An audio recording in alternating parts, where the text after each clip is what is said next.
Yes, good evening, friends. Online friends, good evening.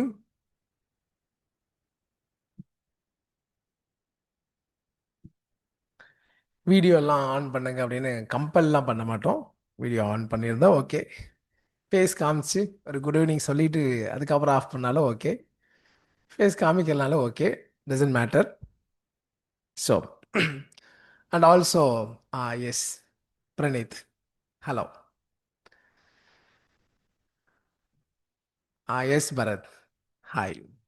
அப்புறமா கொஞ்சம் நேரம் கழிச்சு ஆஃப் பண்ணுங்க, சும்மா ஒரு பார்க்கறதுக்கு தான். Also happy new year. Okay. Pongal, I know you will be enjoying by exams. முடிஞ்சிருமா முன்னாடி? 19th வரை இருக்கு. சூப்பர். பொங்கலோ பொங்கல் அப்படின்னு பொங்கிடலாம், எக்ஸாமில் பொங்கிடலாம். Okay.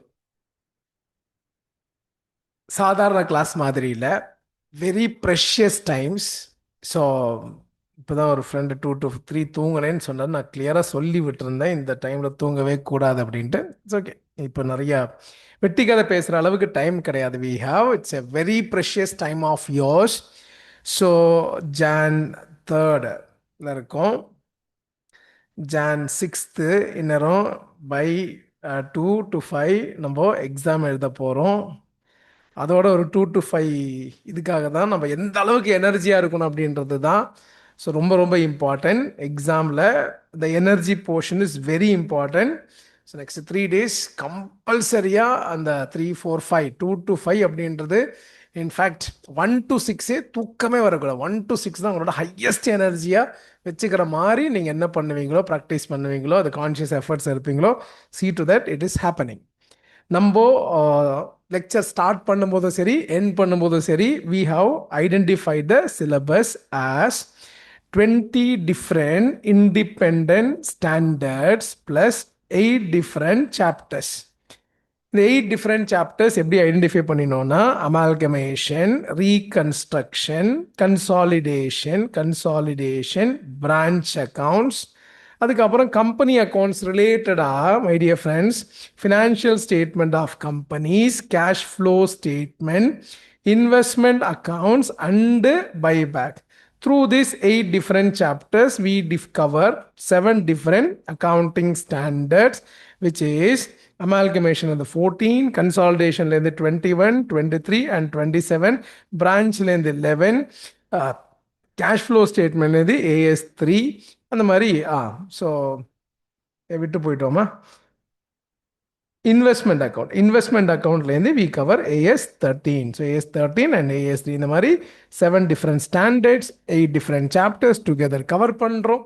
And 20 different independent standards. ஒரு ஸ்டூடெண்ட்டாக சேர்ந்து படிக்கலாம் அப்படின்றது தான் இந்த objective behind this particular last minute revision. So, obviously, you would have started only accounting preparation during the at least from second onwards. If not second, இன்னைக்காவது 3, 4, 5, 6th half a day வரை நமக்கு செம்மைய டைம் இருக்கு. இப்போ ஒரு sincere study பண்ணினா கூட அக்கௌண்ட்ஸில் செம்ம mark வாங்கலாம். எல்லா சப்ஜெக்ட்ஸ்லையும் அப்படின்னு தெரியாது, அக்கௌண்ட்ஸில் அட்லீஸ்ட் நெக்ஸ்ட்டு ஒரு 3 days செம்ம ஃபோக்கஸ்டாக இருந்தாலும் வி கேன் ஸ்கோர் மினிமம் ஒரு 60 to 70 டார்கெட் பண்ணி மற்ற சப்ஜெக்ட்ஸோட ப்ரெஷர் ஸ்ட்ரெஸ்ஸை க்ரியேட் பண்ணிக்கலாம் பை கெட்டிங் லைக் ஒரு ஆவரேஜ் மார்க். நம்ம ரேங்க்லையும் பண்ணுறோம். அங்கெல்லாம் இருக்கீங்கன்னா கண்டிப்பாக அது இப்போ சொன்னது cancelled. So not applicable. So இப்போ மை டியர் ஃப்ரெண்ட்ஸ், அப்போ ஸ்டூடெண்ட்டாக அனலைஸ் பண்ணும்போது நான் usually I have told you again last கிளாஸில் I always start with question paper. இன்றைக்கி காலையில் ஒரு 11 o'clockலேருந்து இப்போ ஒரு 1:30 வரை பண்ணினது என்ன அப்படின்னா, லாஸ்ட் 4 yearsோட கொஸ்டின் பேப்பர், 4 எக்ஸாமினேஷனோட கொஸ்டின் பேப்பர் அனலைஸ் பண்ணி அதுக்கப்புறம் ஆர்டிபிஸ் அனலைஸ் பண்ணி ஒரு ஸ்டூடெண்ட்டாக. So it is not like no I don't believe in this, but still ஸ்டூடெண்ட்டாக பிலீவ் பண்ணுவேன். I don't believe somebody telling இந்த கொஸ்டின் எக்ஸாமில் வரும் அப்படின்னு இம்பார்ட்டன்ட் கொஸ்டின் எதுவும் கிடையாது. ஒரு இன்ஸ்டிங்க்டாக when we make a comparative study I find from the various standards. பொதுவாக ஒரு 10 to 12 standards are getting tested. 10 to 12 accounting standards out of this 20 standards are tested. அதே மாதிரி இந்த 8 சாப்டர்ஸ்லேருந்து 3 14 மார்க் கொஸ்டின் வருது. 3 14 மார்க்ஸ் ஐ குட் சி. சரி, அப்போ அந்த பேசிஸில் when I analyze I find that ஒரு 3 எக்ஸாமினேஷன் கேட்காத ஒரு ஸ்டாண்டர்டாக பார்த்தா AS4 I could see. அதே மாதிரி ஃபாரெக்ஸ்லேருந்து நிறைய ப்ரெசன்ஸ் இல்லை ஃபாரெக்ஸ். அதுக்கப்புறம் ஐ குட் சி ஃப்ரம் இபிஎஸ்லேருந்து 2 தடவையாக வரலை. அதுக்கு முன்னாடி ஜான் எக்ஸாம் ஜான் 25 இருந்தது, மே அண்ட் செப்டம்பரில் இல்லை. ஸோ 20. அதுக்கப்புறம் I could also see 18 and 19 last தடவைக்கு முந்தின எக்ஸாம் வந்தது, but still it is having huge relevance. அதுக்கப்புறம் பொதுவாக எல்லா எக்ஸாமுக்கும் கேட்குற கொஸ்டின் தான் 10. அதை எக்ஸ்க்ளூடே பண்ண முடியாது, எல்லா எக்ஸாம்லையும் 10 வரும். அதை வந்து இதுவே ஸ்கிப்பே பண்ண முடியாது. லாஸ்ட் எக்ஸாம் வரல, மற்றபடி அதுக்கு முன்னாடியெல்லாம் வந்த ஸ்டாண்டர்ட், பட் இருந்தாலும் அது ரெகுலராக வரக்கூடிய ஸ்டாண்டர்ட் விச் இஸ் AS7. அதுக்கப்புறம் மை டியர் ஃப்ரெண்ட்ஸ் 23 என்னமோ டெஸ்ட் பண்ணுறதுக்கு சான்ஸ் இருக்குன்னு ஏதோ ஒரு ஃபீல் வருது. So which is investment in associates. So மற்றபடி அமால்கமேஷனோட பர்ச்சேஸ் கன்சிடரேஷனோ இல்லை இன்வெஸ்ட்மெண்ட்ஸ் அக்கௌண்ட்ஸ்லேருந்து ஏதாவதோ, so which mean 13 and 14 which is part of regular சாப்டராகவோ இல்லை ஆஸ் ஏ அக்கௌண்டிங் ஸ்டாண்டர்ட் கொஸ்டினாவோ ஒரு சான்ஸ். ஸோ இம்பார்ட்டன்ஸ் அப்படின்னு கிடையாது, ஒரு சாதாரண காமன் சென்ஸ் பிரகாரம் பல கொஸ்டின் பேப்பரை சார்ட் பண்ணி ஒரு ஸ்டூடெண்ட்டாக நான் இன்னைக்கு எக்ஸாமுக்கு ப்ரிப்பேர் பண்ணுறாங்க இது கொஞ்சம் எக்ஸ்ட்ரா ஃபோக்கஸ் பண்ணுவேன், மற்றதெல்லாம் படிக்கக்கூடாது அப்படின்னு எதுவுமே கிடையாது. Just that an analysis. அதே மாதிரி இந்த 14 மார்க் செக்மெண்ட்டில் I feel you people are going to be lucky people என்னமோ ஒரு ஃபீல் கொடுக்குது. என்ன அப்படின்னா லாஸ்ட் 2 தடவையாக we don't see a problem on internal reconstruction. அப்போது இந்த தடவை there is high chance of a problem from internal reconstruction for 14 marks. பயங்கர lucky if it is coming, because ஒரு என்ட்ரி இண்டிபெண்ட். சப்போஸ் ஒரு 20, 30 ஐ மீன் 10 or 12 அட்ஜஸ்ட்மெண்ட்ஸ் இருந்ததுன்னா அதில் even if I don't know 2 adjustments still I can secure 75%, 80% marks. ஏன்னா ஒரு என்ட்ரியுமே will be independent. So internal reconstruction. அப்போ இன்னைக்கு இம்பார்ட்டன்ட் சொல்கிறது தான் ஏரியாவை அப்படின்னு நினச்சிக்காதீங்க. முடிச்ச உடனே நம்ம ரிவிஷனுக்கு போகுவோம். Will be starting with the revision. So internal reconstruction ரொம்ப நாளாக ஐ குட் சி அது பேட்டர்னா இல்லை இதுவான்னு தெரியல, but there were times that branch accounts வந்து ரெகுலராக ஒரு செம்ம வெயிட்டேஜாக வரக்கூடிய ஏரியா. லாஸ்ட் 3 எக்ஸாமினேஷன் 6 மார்க்ஸுக்கு கேட்குறாங்க. அது பேட்டர்னாக இருந்தால் நல்லது, but you may have to ready for a 14 mark question from a branch accounts. Maybe அது எப்படி வேணா இருக்கலாம், ஸ்டாக் அண்ட் டேட்டா சிஸ்டமாக இருக்கலாம், or it could be an independent branch ப்ராப்ளமாக இருக்கலாம், or it could be a foreign branch question. எதுக்கும் ready ஆகிறதுக்கு வரணும். So then my dear friends consolidated balance sheet அது பொதுவாகவே ரொம்ப டிஃபிகல்ட்டாக நம்ம கிளாஸில் போட்ட எந்த லெவலும் வரல. சிம்பிளான consolidate balance sheet. Examination question நீங்கள் பார்த்தீங்கன்னா அந்த வெயிட்டேஜ் உங்களுக்கு தெரியும். You will be giving the balance sheet. ஒரு 1 or 2 adjustments, opening profit this match, closing profit this match, bonus issued, ஒரு ஸ்டாக் டிரான்சாக்ஷன், அவ்வளோதான். மற்றபடி எதுவுமே இல்லை. Nothing relating like what we discuss dividend அப்படி இப்படி ரீவேல்யூஷன் அப்படி இப்படின்னு அந்த மாதிரியெல்லாம் பொதுவாக டெஸ்ட் ஆகிறது இல்லை. ஸோ திஸ் ஆர் த பொட்டென்ஷியலான ஒரு areas for 14 marks. Apart from that, there could be a chance of cash flow normally coming for 7 mark question. அது can continue to appear. அதே மாதிரி buyback இல்லாத கொஸ்டினே இருக்காது. buyback of securities for 5 marks இல்லை 7 marksக்கு இல்லாத கொஸ்டினே இல்லை, question பேப்பரே இல்லை. ஸோ இதெல்லாம் நீங்கள் ஃபோக்கஸ் பண்ணணும். சரி, ஸோ இப்போ நம்ம என்ன சார் பண்ண போகிறோம் அப்படின்னா, my dear friends, we are going to do some revision on internal reconstruction. we are going to do some revision on amalgamation absorption. அதுக்கப்புறம் maybe some guidance about the branch account topic and consolidated balance sheet. இதெல்லாம் நம்ம guidance கொடுத்து இந்த standards list out பண்ணியிருக்கிறதுல few ஸ்டாண்டர்ட்ஸை நம்ம cover பண்ண try பண்ணுறோம். ஸோ இதுதான் வந்து 2 to 5 நம்ம பண்ணுற whatever we intend to do this particular evening. Thereafter, we might have another session. Again, optional session தான். சும்மா ஒரு தடவை மற்ற theoretical standard, case study standards எல்லாம் வந்து ஒரு ஃபாஸ்ட் ட்ராக்காக உங்களுக்கு சொல்கிறதுக்காக, அது 2 நாள் முன்னாடி 3 நாள் முன்னாடி சொல்கிறதுக்கு பதிலாக, ஐ திங்க் ஒரு எக்ஸாமினேஷன் இஸ் ஆன் டியூஸ்டே. அப்போது மண்டே நம்ம மீட் பண்ணி மண்டே ஒரு 10 to 11:30 அந்த மாதிரி 1.5 hours மீட் பண்ணி we can just spend little more time on to theoretical segments. Exam day meet பண்ண மாட்டேன் கண்டிப்பாக. Meeting means just the oral session, that is online session. இங்கே வரையும் வரலாம் அப்படின்னு சொல்கிறதே யாருக்காவது வீட்டில் அதை ஆப்ஷன்ஸ் இல்லைன்னா அப்படின்றதுக்காக தான். மற்றபடி வீட்டிலே இருங்க, ஆனால் எனர்ஜெட்டிக்காக இருங்க. The afternoon time is very very important. So இதுதான் what we are just planned for this evening, and also another session we want to plan day before examination. Meet பண்ணி உங்களை ரிலாக்ஸ் பண்ணுறதுக்கும் காம் பண்ணுறதுக்கும் தான். விச் மீன்ஸ் எக்ஸாமினேஷன் அப்ரோச்சோ இல்லை examination இதுவோ இல்லை அந்த மாதிரியான விஷயங்களோ இல்லை little bit of like motivation, இது எல்லாமே வந்து இன்றைக்கி எதுவுமே பண்ண போகிறது கிடையாது. we are going to directly move into the topic. இங்கே வேறு எந்த டிஸ்கஷனுமே கிடையாது. இப்போ இவ்வளோ நேரம் பேசுனது கூட ரொம்ப ஸ்லோ தான், பட் கட்டன்னு ஃபாஸ்ட்டாக நம்ம வந்து ப்ரொசீட் பண்ண போகிறோம். Shall we? Okay, fine. அப்போது from the perspective of internal reconstruction, we had introduced the topic, my dear friends, or entity having assets, liabilities, accumulated losses and share capital. So we find that in the entity is incurring losses, in the losses eliminate பண்ணனும். Assets and liabilities are overstated, understated, should be correctly stated. So that is the whole objective of this reconstruction, particularly reconstruction. அப்போது அதில் நார்மலாக what they do is the reduce the share capital and using the reduction they will also eliminate the overstated asset. They will also be eliminating the accumulated losses. இதுதான் பேசிக்காக what we do in reconstruction. அதோட சேர்த்து there may be some increase in the value of asset, there might be some decrease in the value of liability, some increase in the value of liability, decrease in the value of certain assets, elimination of these losses. அதுக்கப்புறம் இந்த balance from the source of this reduction, share capital reduction, இன்னும் ஏதாவது balance இருந்ததுன்னா we might transfer this to capital reserve. இதுதான் பேசிக்காக we will do under reconstruction, which can be of two types, external and internal. So நம்ம discuss பண்ணுறது இன்டர்னல்னா the same company books or X Limitedனா அதே புக்ஸில் they are going to make some accounting entries for increase or decrease in the values of assets and liability. This is what we will do. அப்போ thereby, my dear friends, increase in asset like PPE or intangible asset, or if any asset for that matter, such asset to capital reduction. We can also use the word called reconstruction if it is specifically mentioned in the problem. Otherwise, normally we will be using the word only called capital reduction. This is for increase in the value of asset. Similarly, decrease in the value of asset.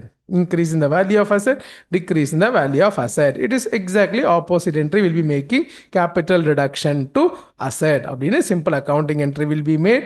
Similarly, when you have liability increase in liability means it is capital reduction to liability, because there are nothing to be memorized. Liability normally shows credit, it is increasing, so credit liability account, debit capital reduction account. So இது முடிச்ச உடனே என்ன பண்ணு, இன்னைக்கு ஒரு 2-3 questions ஆகுது ஆர்டிபிலேருந்தோ suggest ஆன்சர்ஸ்லேருந்தோ குயிக்காக அதை வந்து அந்த 5 சோர்சஸ் லாஸ்ட் ஒரு 5 எக்ஸாமினேஷன் சோர்சஸ்லேருந்து 2 கொஸ்டின் ஐடென்டிஃபை பண்ணி கடகன்னு சால்வ் பண்ணிடுங்க, இல்லை கிளான்ஸ் த்ரூ பண்ணிடுங்க. Preparation over, that's all. Don't worry about more about ஐயோ அந்த அட்ஜஸ்ட்மெண்ட் இந்த அட்ஜஸ்ட்மெண்ட் அவ்வளோ சம் 20 சம் அதெல்லாம் எதுவுமே வேண்டாம். 2-3 சம் பார்த்தா அந்த ப்ரிப்பரேஷன் ஓவர் அப்படின்னு எஃபெக்டிவாக இப்போலேருந்து ஒரு 2 ஹவர்ஸாக பிளான் பண்ணால் ஒரு 30 ஹவர்ஸ் செம்மையாக பிளான் பண்ணி நம்ம அக்கௌண்டிங்கை செம்மையாக கிராக் பண்ணலாம். So similarly, we have decrease in liability, upper liability to capital reduction. Only thing is, whenever you have certain instruments like equity shares, preference shares, debentures, in the mari instruments if there is some changes then what we told is that old denomination should be cancelled, new denomination should be recognized, the difference will be recognized as capital reduction. Suppose 10 rupees equity share is becoming 7 rupees we should not be making entry for only 3 rupees. Even though reduction is only 3 rupees, we should not make entry only for 3 rupees. We should make the entry equity share capital of rupees 10, maybe 10 lakhs, to equity share capital of rupees 7, it is 7 lakhs, to capital reduction, it is 3 lakhs. Abdini will be making the entry. The same is the case for equity, preference and debentures. அப்போ creditors decrease by 3 lakhs entry is only for 3 lakhs. Bank loan decreased by 3 lakhs, entry only for 3 lakhs. Abdini will be making out the accounting entries. Having, so which means whatever given as adjustments, and the adjustments we should do as it is. So then in relation to certain liability, we discussed this like this. Liability is already there in balance sheet. Liability is not there in balance sheet. Balance sheet la irukra liability paid, it is waived. Balance sheet இல்லாத liability, it is paid, it is waived. அப்போ I could see எப்படியெல்லாம் சிம்பிளாக test பண்ணாங்க. ஒரு MCQ கொஸ்டினில் 2 marks question how there டெஸ்டட்னா balance ஷீட்டில் இல்லாத ஒரு liability, contingent liability getting paid, accounting entry will be capital reduction to bank, but there was a insurance claim received. அப்போ bank to capital reduction, but they are asking the net effect. அப்போ the net effect will be making out the accounting entry. So அந்த இடத்துல there will not be like you will be having liability to bank liability அந்த மாதிரி வராது. நார்மலா balance ஷீட்டுக்குள்ள if there is liability and if it is getting paid, entry will be liability to bank. Balance sheet la irukra liability, it is getting waived. Waived means it is cancelled. Reduced means entry will be liability to capital reduction. A liability which is not there in the balance sheet, it is getting paid means entry will be capital reduction to bank. அதுவே அந்த liability is getting waived means there is no entry. அப்படின்ட்டு liability related ஒரு discussion பண்ணினோம். Similarly, even if it is not specifically mentioned, goodwill, miscellaneous expenditures, accumulated losses, all these things should also be written off. Then if you have balance, if any, it should be transferred to capital reserve. So which means the capital reduction account showing credit balance is getting transferred to capital reserve. But other way, if you prepare capital reduction account, you find that credit balance, which means credit is more that will be transferred to capital reserve. But if debit is more which means balance ஷீட்டில் இருக்கிற some reserves are getting utilise. அப்போ அந்த reserves அது maybe ஒரு capital ரிசர்வோ, general ரிசர்வோ, securities ப்ரீமியமாக கூட இருக்கலாம். That will be transfer. Like that we have solved plenty of question வேற வேற type of adjustments will come. That's all my dear friends. இதோட ரிலேட்டடான கான்செப்ட் தான் my dear friends we discussed as surrender of shares. Surrender of shares. Surrender of ஷேர்ஸில் what we learnt means my dear friends, suppose we had 20,000 equity shares of rupees 10, it is 2 lakhs. There are two ways of reduction in the 20,000 shares of rupees 10, 2 lakhs. 50,000 is to be reduced. 50,000 is to be reduced. Either this 10 rupee share can be made to 7 rupee 50 paise share. Same number of shares converting into 7 rupee 50 paise. Illana we can ask the shareholders to surrender say 5,000 shares. And the if they surrender, entry will be equity share capital to share surrendered account. If any number of shares surrendered equity share capital to share surrendered account. These surrendered shares subsequently can be either reissued or it may be cancelled. Surrender shares may be reissued or it may be cancelled. If it is reissued, entry has to be surrender shares to equity share capital. Abde ulta entry for this. If it is cancelled means surrender shares to capital reduction account. This is what we are understanding.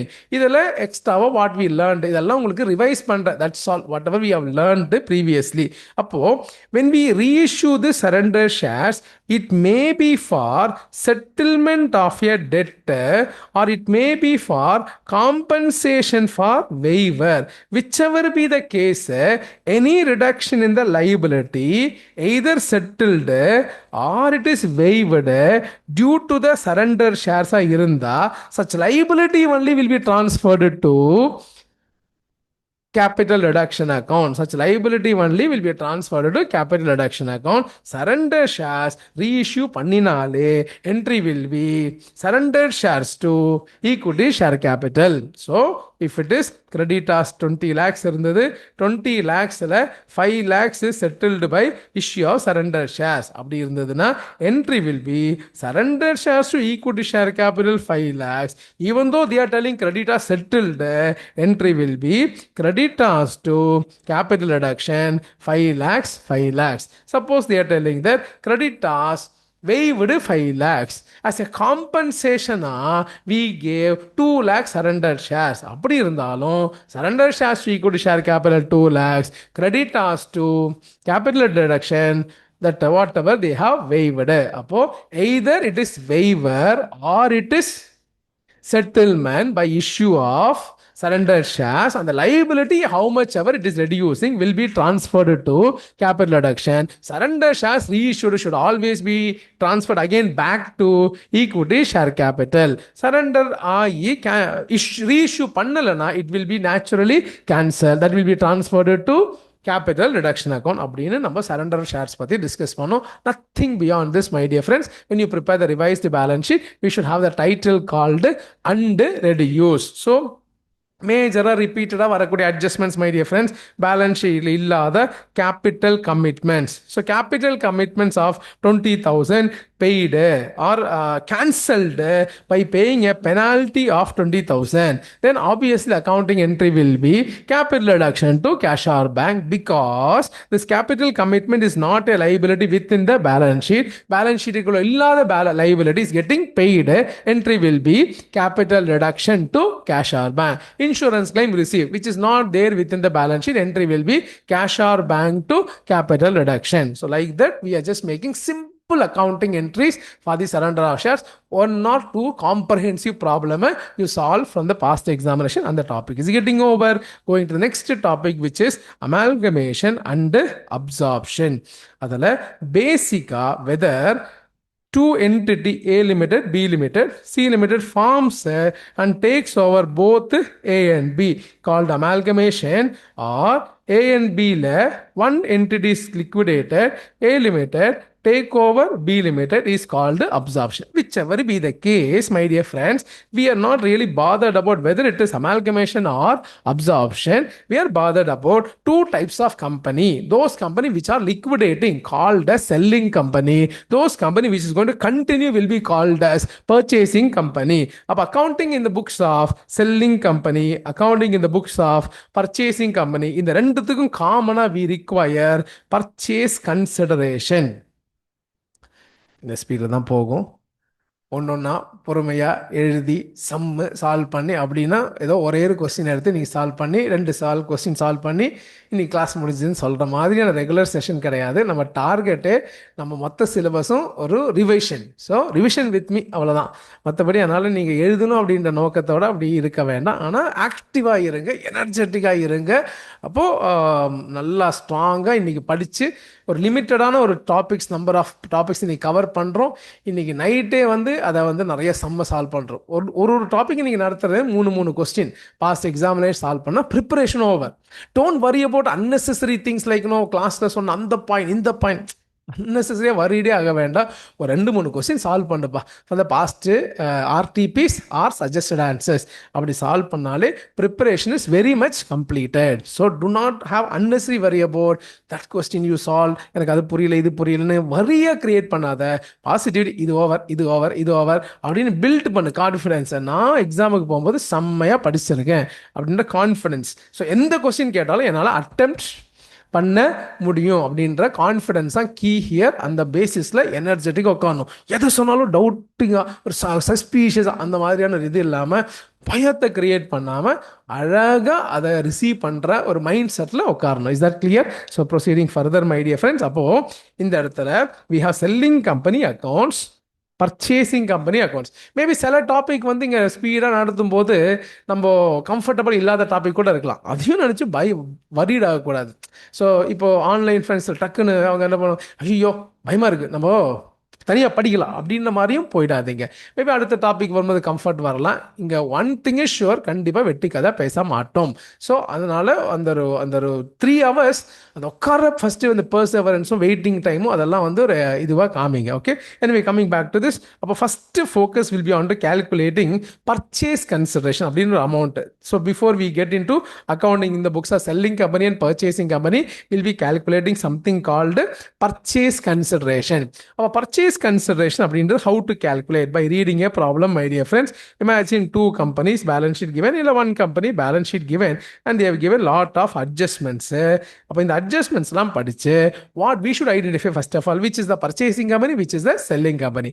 அதுக்கப்புறம் selling company-யோட suppose இங்க B தான் selling company means selling company's ownersக்கு if the payments has been defined and quantified, so what will be given, how much will be given அப்படின்னு ரொம்ப clear-ஆ defined and quantified இருந்தா அதை identify பண்ணி that should be added. That will be the amount of consideration.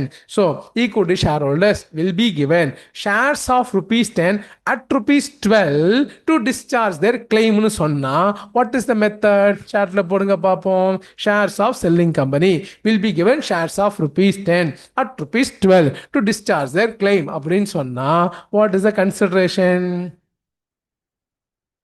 Net asset. ஏன்னா share holders of selling கம்பெனிக்கு shares கொடுக்குறேன், ஒரு share 12 rupees கொடுக்குறேன். How many shares sir? So அப்போ obviously it is net asset. அப்போ assets will be added, liabilities will be deducted, will be getting the amount of consideration. அது how will be given na using shares which is worth rupees 12. அப்போ total amount divided by rupees 12. அப்போ defined and quantified na உங்களால amount சொல்ல தெரியணும். மற்றபடி share ஹோல்டர்ஸ்க்கு 12 rupees share கொடுக்குறாங்கன்னா அந்த கம்பெனியோட எவ்வளோ ஷேர்ஸ் இருக்கோ அது இன்ட்டு 12 கிடையாது.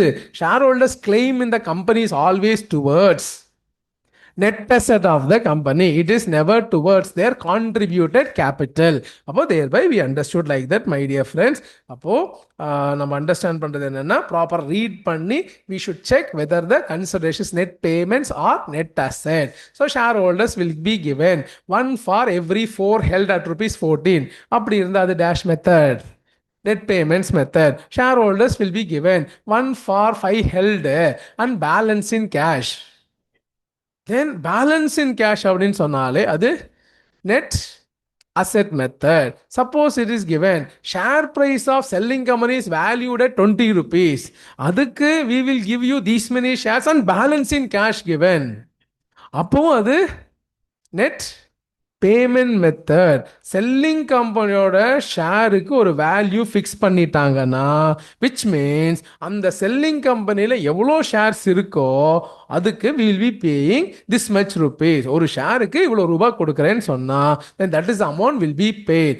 யூஸ்வலாக பேலன்ஸ் இன் கேஷ்னு சொன்னால் அது நெட் அசெட் தான். பட் இஃப் த செல்லிங் கம்பெனியோட வேல்யூ பர் ஷேர் ஃபிக்ஸ் பண்ணிட்டாங்கன்னா then it is net payments method. Net பேமெண்ட்ஸ்னால் என்ன பண்ணுவோம்? ஸோ என்ன பேமெண்ட் அக்ரீடோ அந்த பேமெண்ட். ஸோ எவ்வளோ சார் பேமெண்ட் அக்ரீடு? ஒரு ஷேருக்கு 20 rupees சொன்னீங்கன்னா அப்போ விச் மீன்ஸ் எவ்வளோ ஷேர்ஸ் அந்த கம்பெனியில் இருக்கோ that many shares into 20 rupees தான் will be the purchase consideration.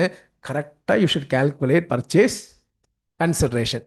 Once you calculate my dear friends purchase consideration, once you calculate purchase consideration, thereafter in the books of selling company we prepare realization account, preference shareholders account if any, equity shareholders if any, அதுக்கப்புறம் purchasing company account, various forms of consideration, say equity shares in purchasing company. These are the maximum accounts we open. What do we do? Transfer all assets to realization, all liabilities to realization, preference share capital here, equity share capital and all forms of reserves and surplus. அந்த மாதிரி கொடுத்திருக்கிற selling கம்பெனியோட balance sheet item is getting transfer to these 3 accounts: realization account, preference shareholders, equity shareholders. If any assets liability not taken over, what we discuss in the classroom na, it can also be transferred to realization, nothing wrong in it. But normally 1 or 2 items na, then we will open separate account for such items not taken over. Such asset will be sold by us, such liability will be paid by us. And the asset and liability account any balancing figure exists na, that will be transferred to realization account. Such the difference will be transferred to realization account. அதுக்கப்புறம் what we will do, we will receive the consideration. First consideration due entry or entry will be making. So by purchasing company to realization, this is called due entry. அப்புறம் we will be receiving the consideration in various forms. Equity shares na, by equity shares in purchasing company we will be receiving the consideration. We will be receiving the consideration. அதுக்கப்புறம் received consideration will be distributed firstly to preference shareholders. Preference shareholders, how much we should give? Agreed amount. Agreed amount not given, their contributed capital will be given. Agreed amount given, some balance will be there. That balance will be transferred to realization account. And finally, whatever left as consideration should be given to equity shareholders. Balance left in the realization account should be transferred to equity shareholders. You will find the black magic there, that equity shareholders will tally the smile அப்படின்ற 5-step approach. அப்போ 5-step approach என்ன அப்படின்னா, dismantling the balance sheet, purchase consideration due, purchase consideration receive, அப்படியே சொல்லி சொல்லி example post பண்ண ஈஸியாக முடிச்சிடும். Purchase consideration distributed firstly to preference share holders. Preference share ஹோல்டர்ஸுக்கு when we distribute, my dear friends, I'm sorry, firstly to preference shareholders. Anything left in the preference shareholders will be transferred to realization account. Whatever balance left, maybe the concession given by them or already we have some cash, anything for that matter will be given fully to equity shareholders. Finally, realization profit or loss will be transferred to equity shareholders. சும்மா recall பண்ணுறோம். ஒரு சம்ம இல்லை 2 சம்ம நீங்களாக solve பண்ணி experience பண்ணுங்கள். ரொம்ப ஈஸியாக வந்துடும். நிறைய சம்ம நம்ம எக்ஸ்பீரியன்ஸ் பண்ணியிருக்கோம். இப்போ பார்க்கும்போது புரியாத மாதிரி இருக்கும். ஒரு கொஸ்டினை படித்து டைம் எடுத்து பண்ணுங்க. நம்ம கான்ஃபிடென்ஸை லூஸ் பண்ண வேண்டாம். நம்ம கிரியேட் சப்போஸ் ஆல்ரெடி சால்வ் பண்ணுற எபிலிட்டி இருக்கிறவங்க ஹாப்பியாக சால்வ் பண்ணுங்க. எபிலிட்டி இல்லாதவங்க அட்லீஸ்ட் இந்த மாதிரி கொஸ்டின் வந்தால் என்னால் அட்டம் பண்ணுற எபிலிட்டியாவது கிரியேட் பண்ணணும். ஒரு அக்கௌண்ட் ஓப்பன் பண்ணி அதை க்ளோஸ் பண்ணி முடிக்கிற எபிலிட்டியாவது வேணும். அங்கங்கே பிளாங்க் ஸ்பேஸ் விட்டு வர மாதிரியான ஸ்டூடெண்ட்டாக நான் இல்லாமல் அதை ஃபுல்லாக நான் முடிச்சிருவேன். கரெக்டோ தப்போ அப்படின்ற மாதிரியான ஒரு எபிலிட்டி கிரியேட் பண்ணாலே போகிறோம். அக்கௌண்டிங்கில் நிறைய ஸ்டெப் மார்க்ஸ் இருக்குது. ஸோ அக்கௌண்டிங் பொறுத்தவரை unnecessary, no worry at all, my dear friends.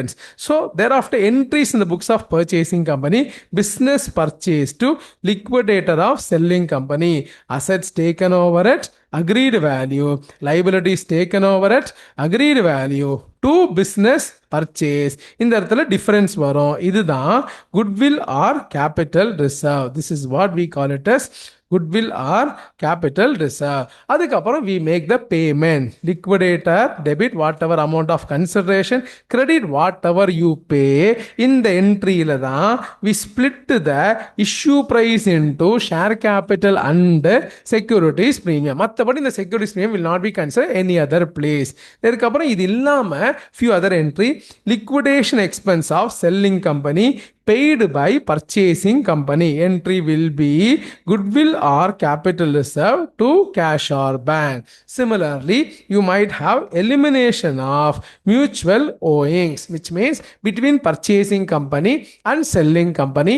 Before this amalgamation absorption, there will be debtors, creditors, bills receivable, bills payable, owings. After the incorporation, it will be eliminated by recognizing the entry liability to asset. For example, bills transaction are the bills payable to bills receivable, debtors creditors are the creditors to debtors. அந்த மாதிரி entry pass பண்ணுவோம். We will also eliminate unrealized profit or loss, for which again entry will be goodwill or capital reserve to stock, which means between the by purchasing company and selling company, if there was any transfer of goods, அப்போ அந்த goodsல இருக்கிற profit margin கண்டுபிடிச்சு we should make the elimination. Entry will be goodwill or capital reserve to stock and then prepare the balance sheet. Balance sheet போடும்போது you should remember existing assets plus takeover assets at the agreed value. Existing asset already at the existing carrying amount, takeover value அப்படின்னு சூப்பராக balance sheet பண்ணால் 14 marks அல்லலாம். But இந்த தடவை high chance internal reconstruction. அப்படி internal வரலன்னா கண்டிப்பாக there will be amalgamation absorption.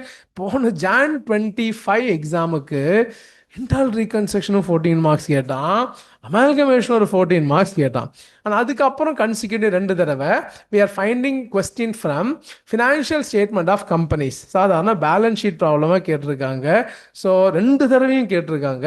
May as well as September exam we had problem based on that.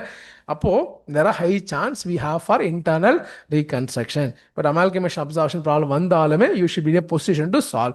மைண்டை gamma வச்சு calculate the purchase consideration. அது தப்போ கரெக்டோ அந்த கன்சிடரேஷனை வச்சு நம்மளோட நார்மலாக ஃபாலோ பண்ண அக்கௌண்டிங்கை you try to complete and prepare the balance sheet. Balance sheet total தப்பு இல்லை இந்த ஸ்டெப்பில் தப்பு அப்படின்றதான் இருக்கணுமே தவிர அந்த சம்மே பாதியில் விட்டான் கால்வாசி தான் பண்ணியிருக்கான் அப்படின்ற மாதிரி இருக்கக்கூடாது. ஃபுல் பிளெஜ்டாக சால்வ் பண்ணால் அப்போ எவ்வளோ மார்க்கு ரெடியூஸ் பண்ணி எவ்வளோ கொடுக்கலாம் அப்படின்னு தோணும். இதுவே 4வது அட்ஜஸ்ட்மெண்ட் தரல அப்படின்னு அங்கேயே விட்டுட்டு வந்தா அப்போ இவ்வளோ பண்ணியிருக்கானே 2 மார்க் கொடுப்போம் அப்படின்னு வரும். எவ்வளோ கொடுக்கணும் அப்படின்னு யோசிக்க வைக்கிறத விட எவ்வளோ குறைக்கணும் அப்படின்னு யோசிக்க வைக்கணும். 14 மார்க்ஸ்லேருந்து தான் இவ்வளோ மார்க்ஸ் இவனுக்கு ரெடியூஸ் பண்ணலாம், 5 மார்க்ஸ் ரெடியூஸ் பண்ணி 9 மார்க்ஸ் கொடுக்கலாம் அப்படின்ற மாதிரி எக்ஸாமினரோட மைண்டை கொண்டு வரணும். அதை விட்டுட்டு உங்கள் பேப்பரை பார்த்தா இவ்வளோ இது இருக்கான், அங்கங்கே பிளாங்க் ஸ்பேஸ் 1.5 மார்க் கொடுப்போம் அப்படின்ற மாதிரி இருக்கக்கூடாது. ஸோ எக்ஸாமில் கொஸ்டின் அட்டன் பண்ணி ஃபைனல் ஸ்டேஜுக்கு போகிற எபிலிட்டி கிரியேட் பண்ணிக்கோங்க. ஸோ வெறுமன ஒரு அண்டர் கான்ஃபிடன்ஸ் செல்ஃப் டவுட் பண்ணி ஐயோ அப்படின்னு மூக்கால் அழாமல் செம்ம கான்ஃபிடென்ட் எக்ஸாமில் போய் அந்த கொஸ்டினை அட்டன் பண்ணணும். அதுக்கு தான் நம்ம கிளாஸ் ரூம்லேயும் பண்ணியிருக்கோம், இப்போவும் நம்ம தயார் பண்ணுறது அதுதான். So with that amalgamation absorption ஒரு 36 hours நடந்ததை ஒரு 30 minutes 20 minutes நம்ம முடிச்சிருக்கோம். Just moving to next segment of discussion. So we would like to recall the branch chapter. Branch முன்னாடி let me introduce consolidated balance sheet.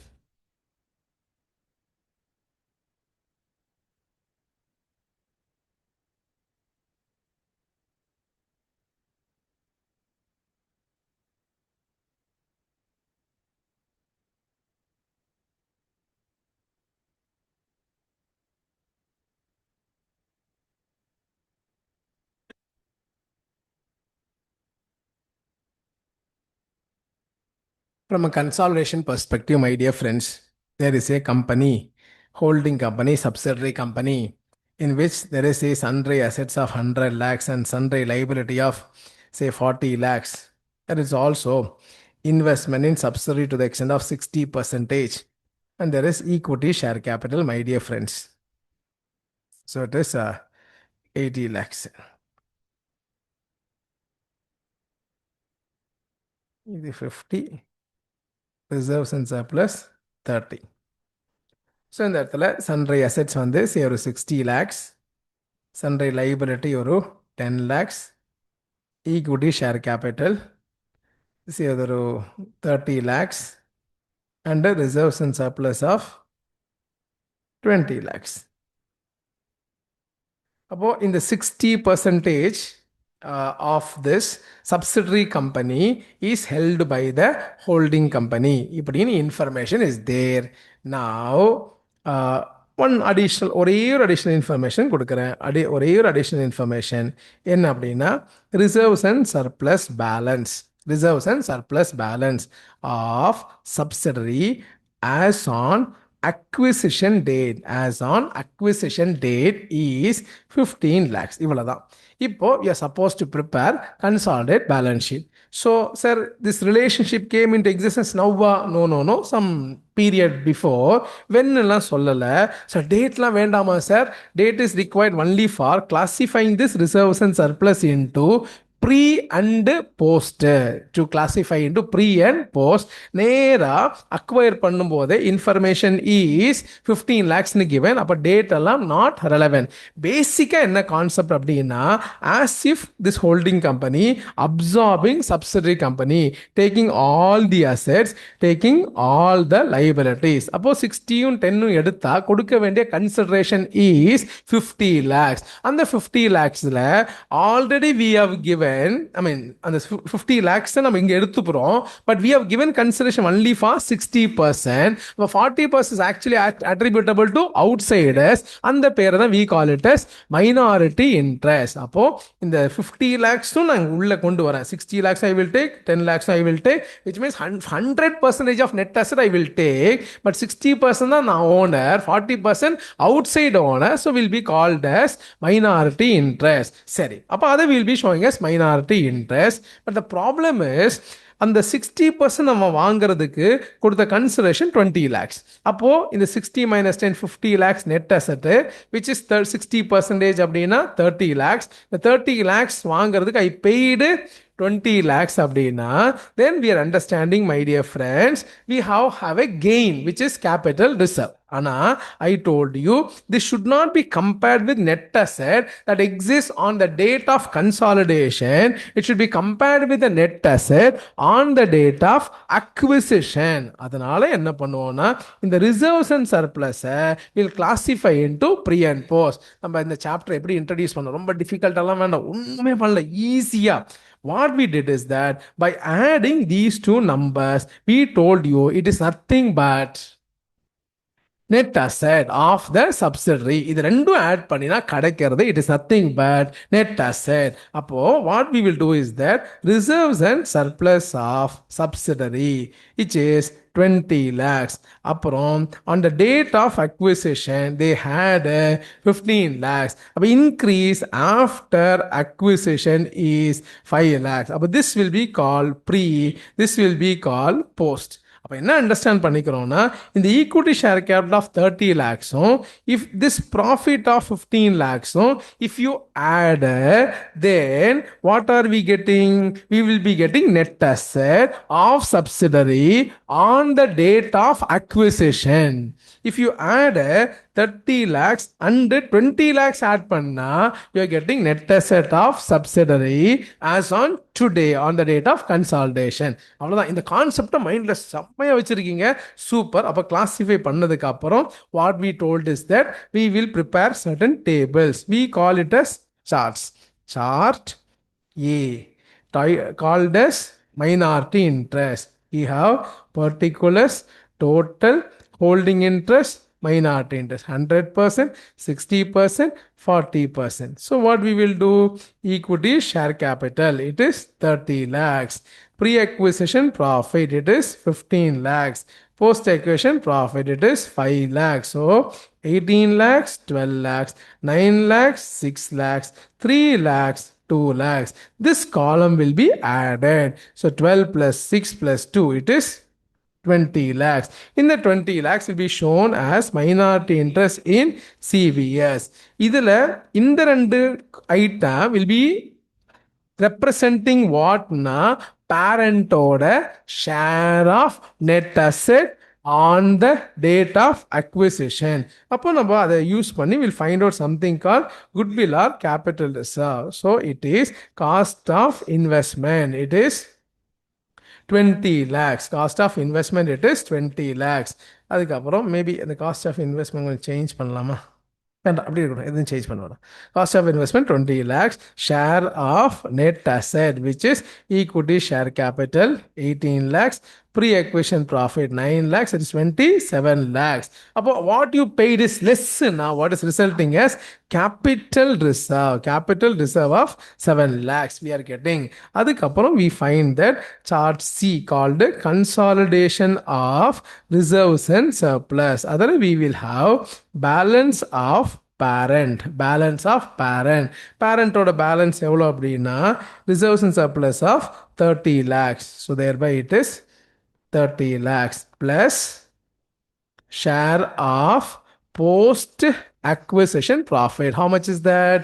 It is in the column இருக்கிற amount which is 3 lakhs and 3 lakhs post பண்ணினா it is 33 lakhs. அதுக்கப்புறம் suppose adjustments they say that between the sundry assets and this sundry liability there is some mutual owings that should be eliminated from both the sides. It has to be eliminated from both the sides. Number classroom we discussed about undiscounted bill in transit. Adhalam forget it, my dear friends. So mostly you will be given some owings and the owings should be eliminated from both the sides. Simple level question. நம்ம class discuss பண்ண எந்த ஏரியாவோ டிஃபிகல்ட்டியோ உங்கள் எக்ஸாமில் ரொம்ப remote வர்றதுக்கு வர chance வரக்கூடாதுன்னு ரூல்லாம் கிடையாது, ரிமோட் வர்றதுக்கு.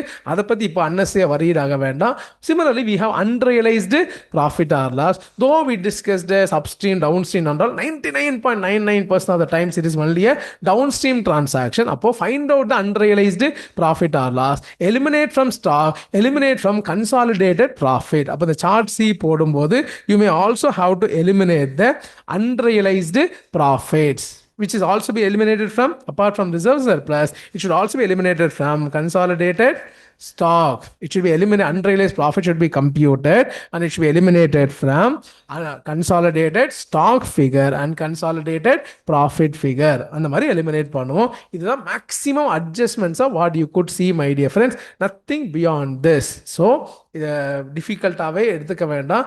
மற்றபடி you have dividend adjustment, you had like fair value adjustment அப்படின்ற கான்செப்ட் எல்லாம் அது உங்களுக்கு ஞாபகம் வந்தால் பாருங்க. அட்லீஸ்ட் ஒரு சிம்பிளான கன்சால்டேஷன் வந்தால் அதை எப்படி ட்ரை பண்ணுறதுன்னு you should be knowing.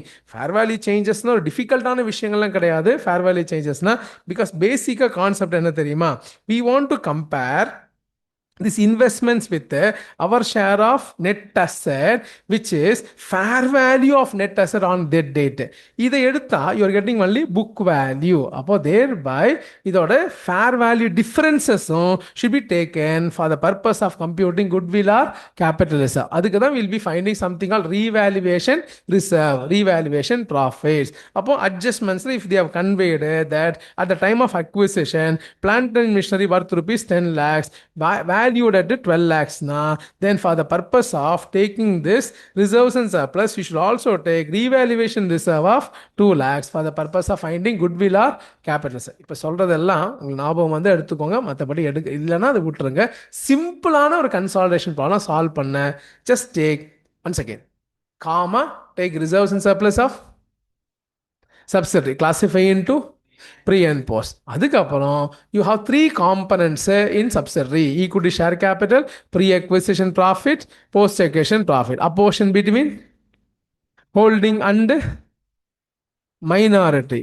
Add the minority column, take it into consolidated balance. Holding column இருக்கிற first 2 items compared with cost of investment to find out goodwill or capital reserve. Holding company third item post-acquisition profit, which will be added to consolidated profit. Unrealized profit or loss இருந்தா கண்டுபிடிச்சு ப்ராஃபிட்லையும் minus பண்ணுங்க, ஸ்டாக்லையும் minus பண்ணுங்க. If you have any mutual அதையும் eliminate from asset side and liability side. Prepare the, அது prepare பண்ணும்போது you should know the format. இப்போவே அந்த ஃபார்மேட்டை அடுத்த டாப்பிக்கில் டிஸ்கஸ் பண்ண வேண்டிய விஷயம் இருந்தாலும் இப்போவே அண்டர்ஸ்டாண்ட் பண்ணிக்கலாம். பேசிக்காக what is the balance sheet format?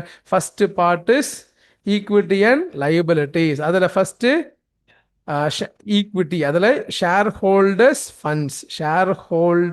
funds. So you'll be having share capital, அதுக்கப்புறம் reserves and surplus, money received against share warrant, share application money pending, இதெல்லாம் எதுவுமே வராது. You will be having minority interest. Normally ஒரு financial statement of company you will not have minority interest. Only when you have consolidated balance sheet you will have minority interest.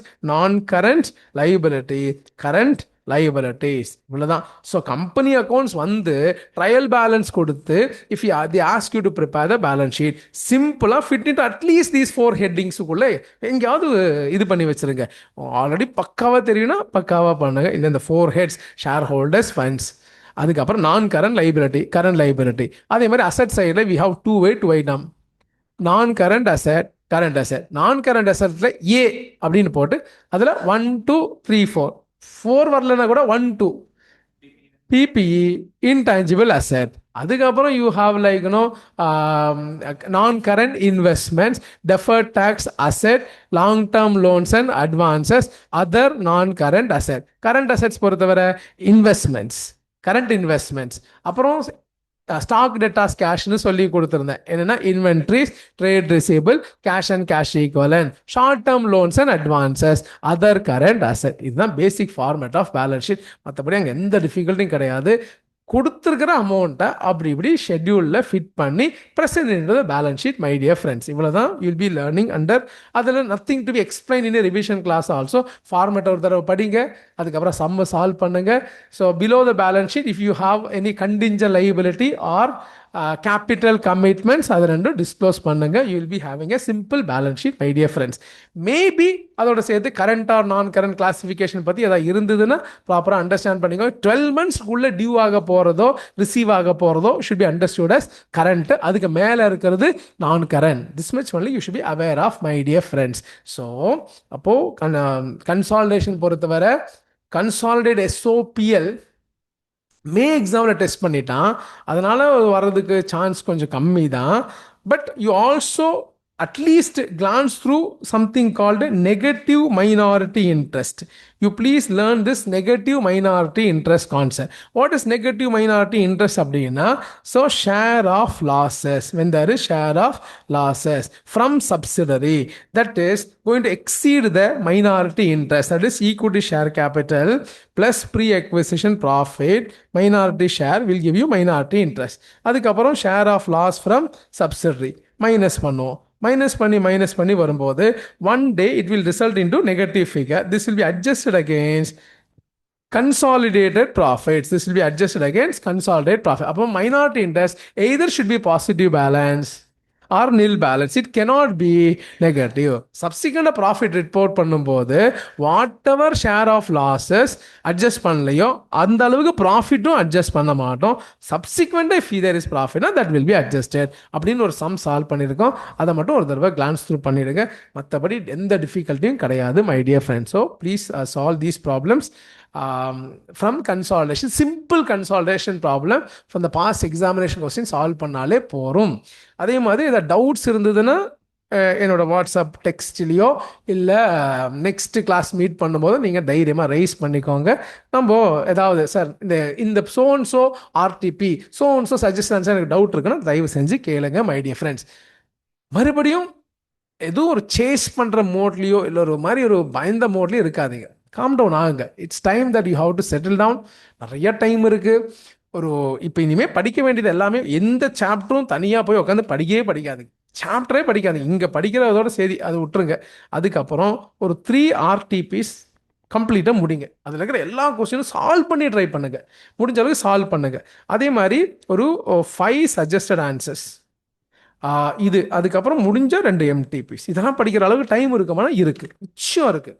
ஒரு RTP இன்னைக்கு நான் முடிக்கிறது maybe 45 minutes ஆகுதா, நீங்கள் முடிக்கிறதுக்கு ஒரு 2 hours ஆகலாம், இல்லை 2.5 hours ஆகலாம். அப்போ விச் மீன்ஸ் மேக்ஸிமம் சொல்கிறேன், மேக்ஸிமம் அவ்வளோதான் ஆகும். அப்போது இதை ஃபுல்லாக இவ்வளோ இது படித்தா விச் மீன்ஸ் மொத்த சிலபஸ் படிக்கிற மாதிரி. ஒரு RTPன்றது is as good as a complete syllabus. எல்லா டாப்பிக்லேருந்து தே ஆர் கவரிங் கொஸ்டின்ஸு. அப்போது முடிஞ்ச அளவுக்கு you try to solve all these things இந்த next few days my dear friends. You have இன்னைக்கு 3, அப்புறம் Sunday 4, Monday 5, and you have Tuesday also till half a day வரை time இருக்குது. half a day 11 வரையாவது time இருக்குது. இவ்வளோ நாள் is plenty for getting good marks in advanced accounting. எல்லா ப்ரொவிஷனும் கடன்னு recall பண்ணி சால்வ் பண்ண ஆரம்பிச்சிடலாம். இன்றைக்கி நம்ம சோஃபார் இன்டர்னல் ரீகன்ஸ்ட்ரக்ஷன் மைண்டில் ஒரு தடவை கொண்டு வந்திருக்கோம், அமால்கமேஷன் அப்சார்ப்ஷன் மைண்டில் கொண்டு வந்திருக்கோம். we also brought little bit of consolidation. அப்புறம் we also told you I got nothing to do with the financial statement of companies. ஆனால் financial statement of companies ரிலேட்டடாக எக்ஸாமுக்கு முன்னாடி நாளோ இல்லை ஆன் தட் டேவோ also learn the concept of payment of dividend out of reserves. அதுக்கு 3 conditions my dear friends. அந்த 3 condition இப்போ நான் இது பண்ண போகிறேன். மேபி அந்த மண்டே செஷனில் உங்களுக்கு ரீகால் பண்ண கொடுக்குறேன். ஸோ 3 கண்டிஷன்ஸ் இருக்குது for paying dividend out of reserves. அதே மாதிரி ரிசர்வ்ஸ் அண்ட் சர்ப்ளஸ் இந்த பேலன்ஸ் ஷீட்டில் காமிக்கும் போது will be showing addition of all the reserves and surplus. And even if it is negative will be shown as a negative item in the balance sheet. இந்த மாதிரி விஷயங்கள் எல்லாம் ரொம்ப சிம்பிளாக லெவலில் டெஸ்ட் ஆகுது. So remember those things my dear friends. இன்னொரு point I want to tell you is that see classifying the entities நம்ம 4 level of enterprisesனு கிளாஸில் நடத்தினோம். அதை சேஞ்ச் பண்ணியிருக்காங்க into 2 enterprises தான். It is MSME and large entities அப்படின்னு 2 enterprises தான். இப்போ அது கார்பரேட் என்டிட்டிஸுக்கும் சரி நான் கம்பெனி என்டிட்டி. இப்போ நான் கார்பரேட் என்டிட்டின்னு சொல்ல நான் கம்பெனி என்டிட்டி RTPயில் அந்த அமெண்ட்மெண்ட்டை ரொம்ப ஹைலைட் பண்ணி கொடுத்துருக்காங்க. So it is called micro small and medium entities. அதே டிஸ்கஷன் தான் MSMEs அப்படின்னா யாரெல்லாம் MSMEs அப்படின்னா so listed large entities. So MSMEs எப்படி சொல்கிறாங்கன்னா, so entities whose securities are not in the process of listing, இவங்களுக்கு தான் டிஃபைன். லார்ஜ் என்டிட்டிஸ் எப்படி சொல்கிறாங்கன்னா, அதர் தென் எம்எஸ்எம்இஸ் ஃபுல்லாக நெகட்டிவாக சொல்கிறாங்க. Not listed, not in the process of listing, it is not a bank, other financial institution or insurance company. Not bank, it is bank and solla, not bank, not other financial institution, not insurance. It is not an enterprise whose turnover exceeds 250 crores. Not turnover exceeding 250 crore. அதே மாதிரி borrowings exceeding 50 crore. It is not an entity whose borrowing exceeding 50 crore. It is not holding and subsidiary of aforesaid entities. அப்படின்னு சொல்றது தான் we call it as MSMEs. அப்புறம் any entity other than this MSME will be called as large entity அப்படின்னு இனிமே ரெண்டு category தான்.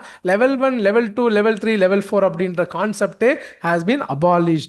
அப்போ maybe latest amendment கொண்டு வந்த ஒரே காரணத்துக்காக எம்சிக்யூலையோ எங்கேயோ டெஸ்ட் பண்ண இந்த அவேர்னஸ் உங்களுக்கு இருக்கணும். ஆர்டிபியோட ஃபர்ஸ்ட் பேஜ்லேயே அது இருக்கு. So you should be aware of. அதே மாதிரி S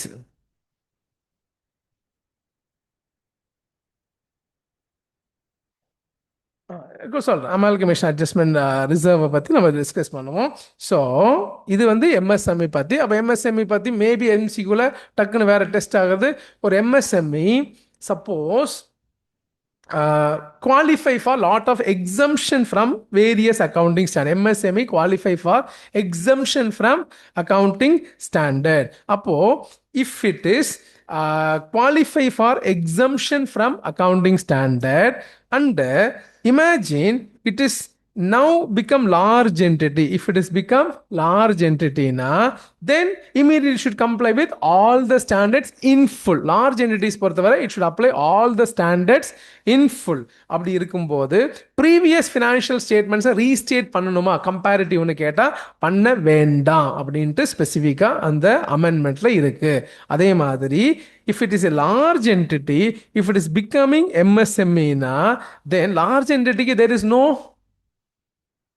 exemption from accounting standard. They should satisfy all the standards in full.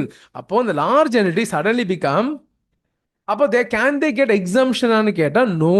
2 years they should be MSME. அப்படி இருந்தாதான் they can take எக்ஸம்ஷன். ஒரு லார்ஜ் என்டிட்டி திடீர்னு சின்ன என்டிட்டி ஆகுது. அப்போ டக்குன்னு கேன் ஐ டேக் எக்ஸம்ஷனானு கேட்டால் no, you have to be MSME for a period of அப்படின்ற மாதிரி அந்த அமெண்ட்மெண்ட் ஒன்று இருக்குது. ஆர்டிபியோட ஃப்ரண்ட்லேயே இருக்குது. ஸோ ஜஸ்ட் அது கிளான்ஸ் த்ரூ பண்ணுங்க.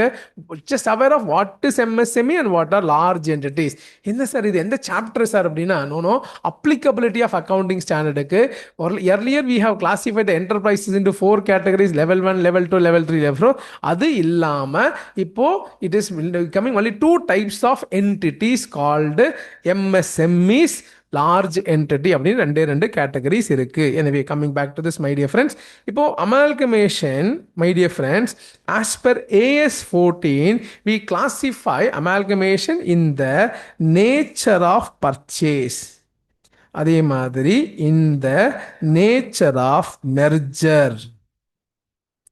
ஸோ AS 14க்காக amalgamation ரெண்டா பிரிக்கிறோம். that too only for accounting in the books of purchasing company. purchasing company புக்ஸ்ல மட்டும்தான் AS 14 is covered. அப்போ அந்த புக்ஸ்ல amalgamation ரெண்டா பிரிக்கிறோம். amalgamation nature of purchase, amalgamation nature of merger. if it is to be satisfied, every amalgamation is generally implied to be in the nature of purchase தான். so if it is want to be merger na, it should satisfy certain condition, 5 condition. I made you to memorize in the regular class. Now I am not going to make you memorize andal ஒரு தடவை வேணா படிச்சுக்கோங்க, இல்லைன்னா விட்டுருங்க. So there are 5 conditions to be satisfied for treating amalgamation as in the nature of merger. But if it is merger now, we will follow something called pooling of interest method. We will follow pooling of interest method. Pooling of interest method அப்படின்னா, suppose we have purchasing company, we have selling company. So what we will do, we will take, my dear friends, all the assets at book value, all the liabilities at book value. We should also take all the reserves and surplus as it is. அப்படியே reserve surplus எடுக்கணும். The only thing what I don't take is share capital, including preference share capital. இதுக்கு பதிலா we will be giving consideration. அப்ப என்ன ஆகும்னா, in our books, since we take these three items and we are giving consideration, the only item we are not taking is share capital. But there will be difference between face value of share capital of selling company and amount of purchase consideration. இதுதான் only difference இருக்கும். Suppose if I have taken their share capital also na, then there won't be any difference at all. Debits, credits எல்லாமே எடுத்துக்கிறோம். And the share capital பதிலா I am giving them consideration. அப்போ we find there will be some difference. What we are telling now, in the difference, you adjust against this reserves and surplus. Balance reserves and surplus, you take it. அப்படியே நம்ம understand பண்ணிக்கிறோம். So thereby it should be asset to liability to reserves and surplus only after adjustment. அதுக்கு separate working note பண்ணிட்டு தான் அந்த reserve சர்ப்ளஸை எடுத்துக்கணும். So then you also have purchase consideration. அப்போ ரிசர்வ் சர்ப்ளஸ் ஃபுல்லாக எடுத்துக்காம will be making adjustment for the reserves and surplus. How much is adjustment reserves and surplus? It is a difference between the face value of share capital of selling company and amount of consideration. Yes, it is also very important because maybe amalgamation nature of merger கூட test பண்றதுக்கு chance இருக்கு. அப்போ remember பண்ணிக்கோங்க. அப்போ அந்த மாதிரி adjustment பண்ணும்போது what we told na, actually there is no order and all, but we told academically one order what we created is, first we will adjust against say capital reserve if any, and we will adjust against general reserve, அதுக்கப்புறம் தான் P&L. அதுலேயும் நம்ம என்ன சொன்னோம் அப்படின்னா, general reserve adjust பண்ணும்போது first adjust against general reserve selling company.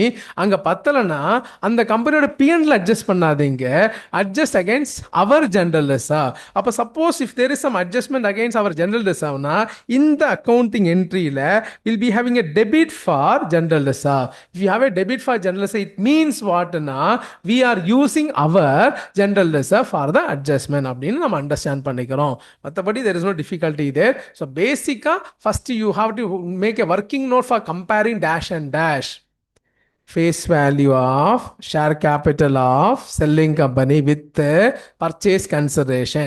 Consideration அதிகமா இருந்தா தான் இந்த loss will be adjusted against, firstly against their capital reserve, next against their general reserve.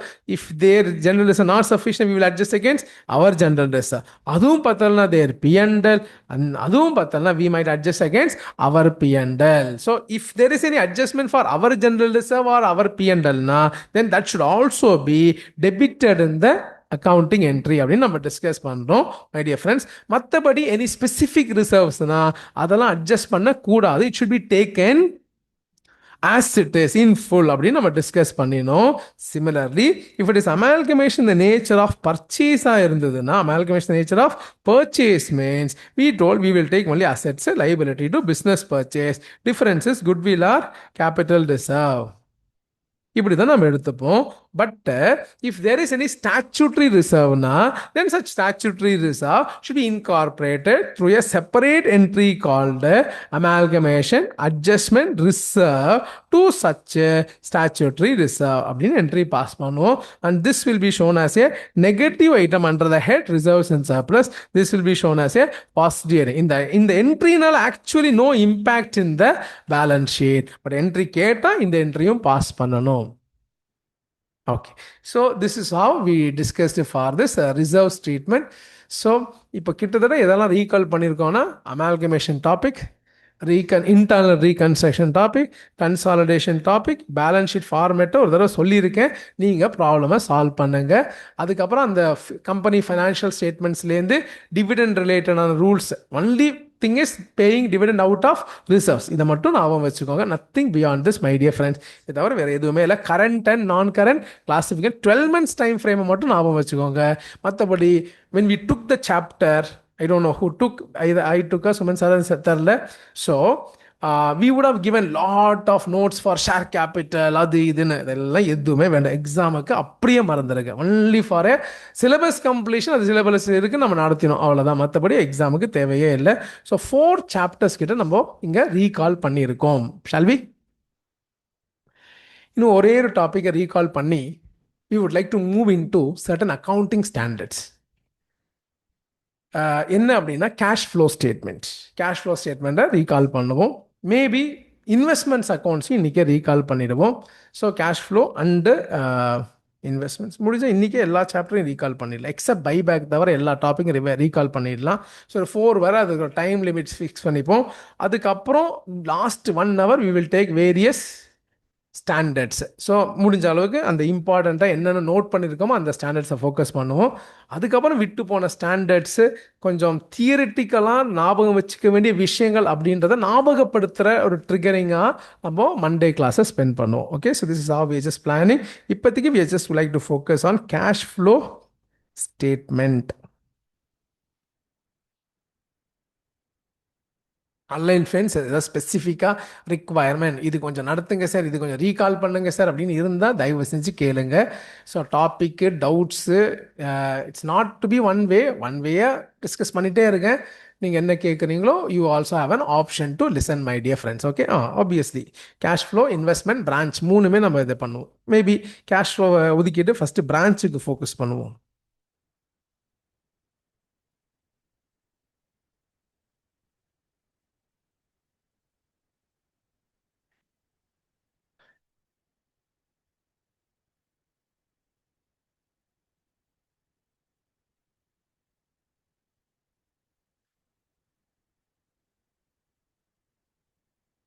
From a branch accounts perspective, my dear friends, branch is classified into dependent branch, independent branch.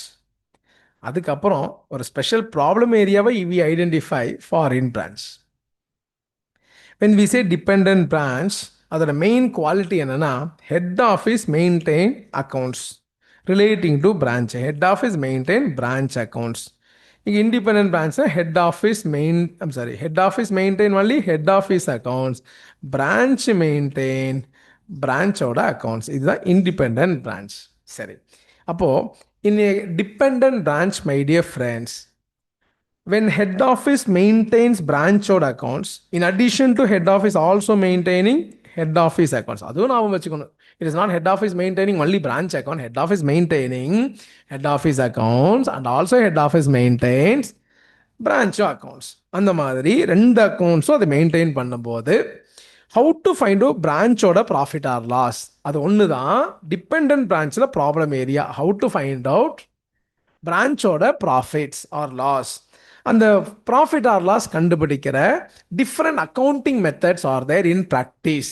Some method they would have follow அதை base பண்ணி question might be tested called debtor system stock and debtor system final accounts method single entry method அப்படின்னு சொன்னாலும் அது single entry மெத்தடில் it is called final accounts method அதுக்கப்புறம் you also have a concept of wholesale price method அப்படின்ட்டு you have 4 different way of finding profit or loss of the branch by head office maintains பிரான்ச்சோட accounts அப்போ அந்த பிரான்ச்சோட profit or லாஸை how head office find அப்படின்றதுக்கு we have 4 different accounting methods.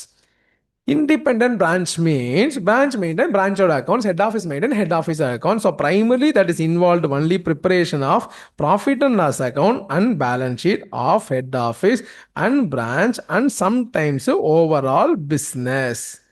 Integrating both head office and branch ஓட information இதுதான் problem area மற்றபடி எதுவுமே கிடையாது preparing P&L balance sheet of head office branch and overall business foreign branch பொறுத்தவரை there will be a trial balance given in foreign currency அதோட conversion தான் key area அதுக்கப்புறம் அதோட சேர்த்து they may also ask you P&L and balance sheet and all but key area is conversion of foreign currency into rupees or into reporting currency ஏன்னா எக்ஸாம்லேயும் சரி class ரூம்லேயும் சரி ஒரு சம்மில் டாலரில் இன்ஃபர்மேஷன் இருந்து ஐம் சாரி ருப்பீஸில் இன்ஃபர்மேஷன் இருந்து it was converted into dollar which means rupee was consider as a foreign currency.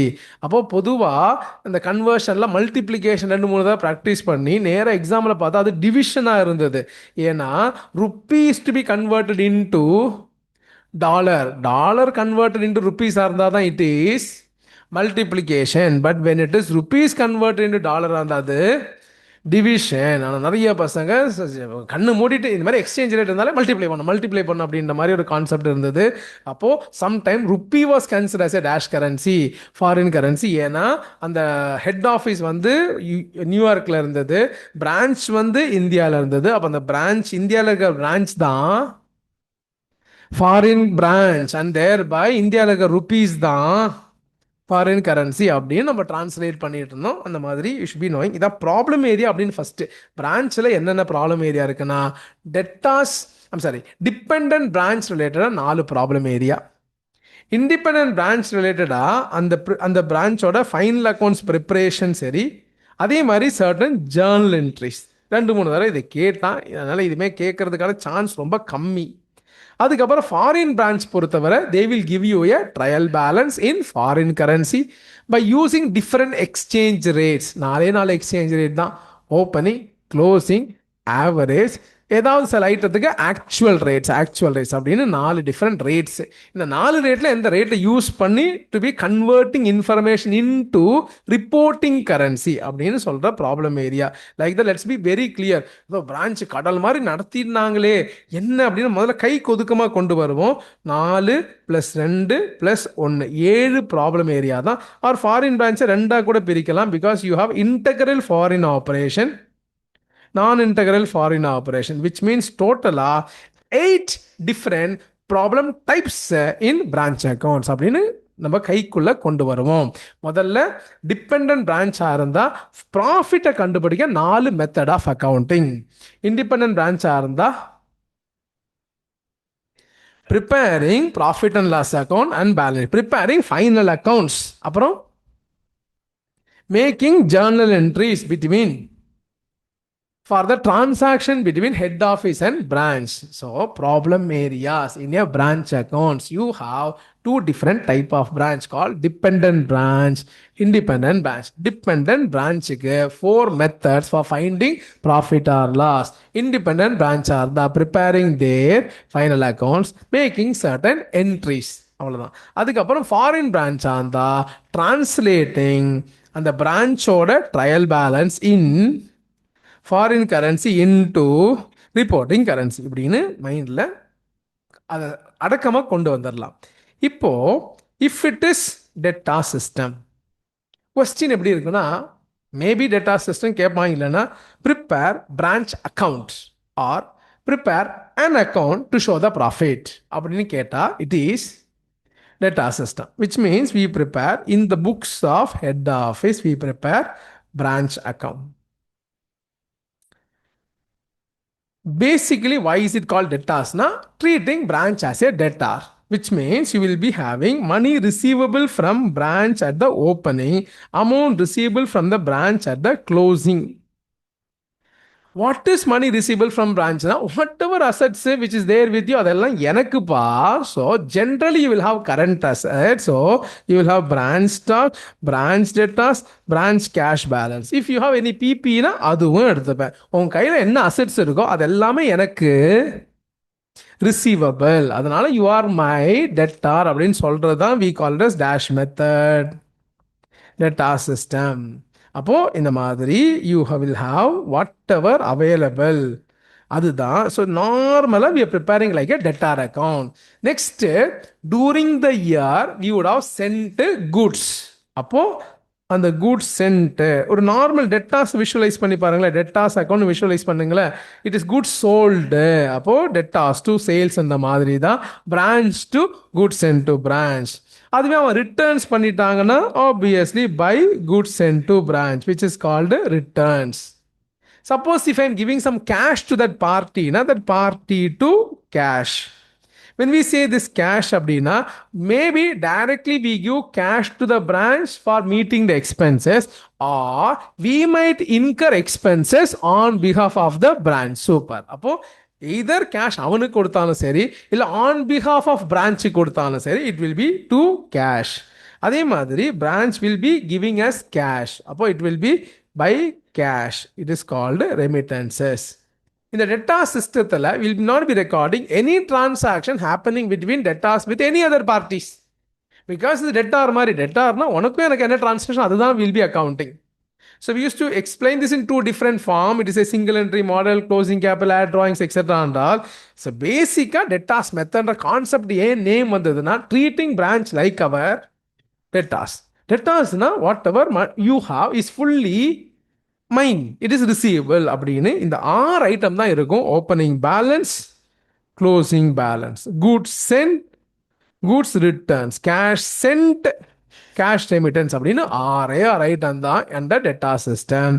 அதுக்கப்புறம் will be having இந்த குட்ஸ் எல்லாமே இருக்கு. இந்த goods sent to branch, goods returns, இந்த க்ளோசிங் ஸ்டாக்கு, இது எல்லாமே will be at a price called invoice price. Invoice price generally viewed as minimum selling price. It need not be the actual selling price. It sometimes may be representing the actual selling price, but it may not be the actual selling price also, but definitely more than cost price. Idhula some margin is included, and the margin நீங்க remove பண்ணணும். So thereby it is by stock reserve, opening to stock reserve, closing. இந்த ரெண்டு குட்ஸுக்கு தனித்தனியாக remove பண்ணாமல் will be removing the margin in the credit side as removal of margin on the net goods sent to branch. Suppose we sent 5 lakhs worth of goods, returns 50,000 will remove the margin only for 4,50,000. Like that you are understanding. அந்த மாதிரி 7 step அப்ரோச்னு நம்ம கிளாஸில் discuss பண்ணுற ஒரு method தான் theta system. Opening balance, closing balance of what? Branch or various assets. Suppose if the branch is having some liability, aduvum you can show it as a opening balance negative item illa credit la kaamikalam. So suppose there is some provision for bad debt, so illa some branch trade payable இருந்தாலோ திடீர்னு டிஸ்ட் பண்ணலாம். ஆனால் assets தான் இருக்குன்னு அவசியம் கிடையாது. So it is nothing but net assets available at the branch தான் will be shown as opening balance. So கான்செப்டாக புரிஞ்சுக்கோங்க. என்ன இந்த அக்கௌண்ட் அப்படின்னா அவன் டெட்டா இருப்பான், அவன்கிட்ட அங்கே என்ன சொத்து இருக்கோ அது எல்லாமே எந்த, ஸோ இட் இஸ் ரிசீவபிள் அப்படின்ற பேசிக் கான்செப்ட் தான் நம்ம அங்கே எஸ்டாப்ளிஷ் பண்ணுறோம். So opening balance of net asset, closing balance of net asset, goods sent, goods returns, cash sent, cash remittance, converting stock into cost price by removing the margins. Then you will be balancing, you will be getting the branch order profit or loss. Stock and debtor system stock and debtor system means accounting all the transactions at the branch. Being dependent branch, it will not have much of purchases. It will be depending on us for the goods. But primarily, we again in the books of head office, head branchல இருக்கிற ஸ்டாக்குக்கு ஒரு account, branchல இருக்கிற debtors and in the goods subsequently sold either on credit basis or on cash basis. அதனால we'll be having the 3 primary account. First stock அனுப்புவேன், stock they will be making sales, sale பண்ண அது credit sale ஆவோ இல்லை cash சேலாவோ convert ஆகும். அதுக்கப்புறம் they might incur certain expenses, branch expenses. அதுக்கப்புறம் அவங்களோட கிராஸ் ப்ராஃபிட்டை புக் பண்ண ஒரு அக்கௌண்ட் கால்டு பிரான்ச் அட்ஜஸ்ட்மெண்ட்டும், நெட் ப்ராஃபிட் புக் பண்ண ஒரு account which is branch P&L பண்ணுவோம். பிரைமரிலி இந்த 6 accounts தான். When head office sent goods, you should know first of all it is originally purchased goods. When head office sending goods to branch, it should be first of all you should see the goods available at head office, which means available at head office it has already purchased, and the goods that we are sending to branch. Appo it is no longer our purchases. Purchase in the head word irundaduna it will go to head office or a trading account. It is no longer our purchase. Appo actually entry should have been branch stock to purchases. ஆனால் only problem is branch மறுபடியும் return பண்ணிடுச்சுன்னா we should make the entry as purchases to that particular stock. அதனால what we are telling னா அது தப்பா இருக்கு. So temporary ஒரு account நம்ம use பண்ணுவோம் called goods sent to branch. அதில் whatever goods we are transferring to branch and whatever it is getting returned will be routing through this goods GSB, goods sent to branch, and finally net goods that has been sent to branch is what I will be reducing from my purchases. Transferring to my purchases means actually reducing from my purchases. My means head office purchase. அந்த மாதிரி ஒரு account open பண்ணுறது goods sent to branch. And obviously இது ஒரு purchase அக்கௌண்ட்டோட substitute அப்படின்றதுனால it should be naturally be a dash price, cost price. It is nothing but பர்ச்சேஸஸோட ஒரு சப்ஸ்டியூஷன் அக்கௌண்ட்டு. அப்போ purchase will always representing cost price. அப்போ it should be at cost price. அவ்வளோதான் விஷயம். அப்போ பேசிக்காக 6 அக்கௌண்ட்ஸ் தான் மை டியர் ஃப்ரெண்ட்ஸ். குட்ஸை ஹெட் ஆஃபீஸ் பிரான்ச்சுக்கு அனுப்பும் போது only thing is, my dear friends, we will be recording the gross profit in the adjustment account. So in the basic concept of stock and data system enna, we book the profit at the time of sending goods. When actual sales happens na, we don't do anything relating to profit. But at the end of the year, goods not sold, we'll de-recognize the profit. Ivladhan concept. So which means, so when I send 10,000 units அப்படின்னு பார்க்கும்போது அதோட corresponding profit will be accounted in the adjustment account. Subsequent 7,000 units getting sold அப்படின்னா அந்த டைம்ல no effect in the profit account. No effect. At the end of the year 3,000 units unsold means then அந்த related 3,000 units we will be reversing the profit. அப்போ அந்த profit அக்கௌண்ட்ல, அதாவது இந்த adjustment அக்கௌண்ட்ல the balance will represent the profit on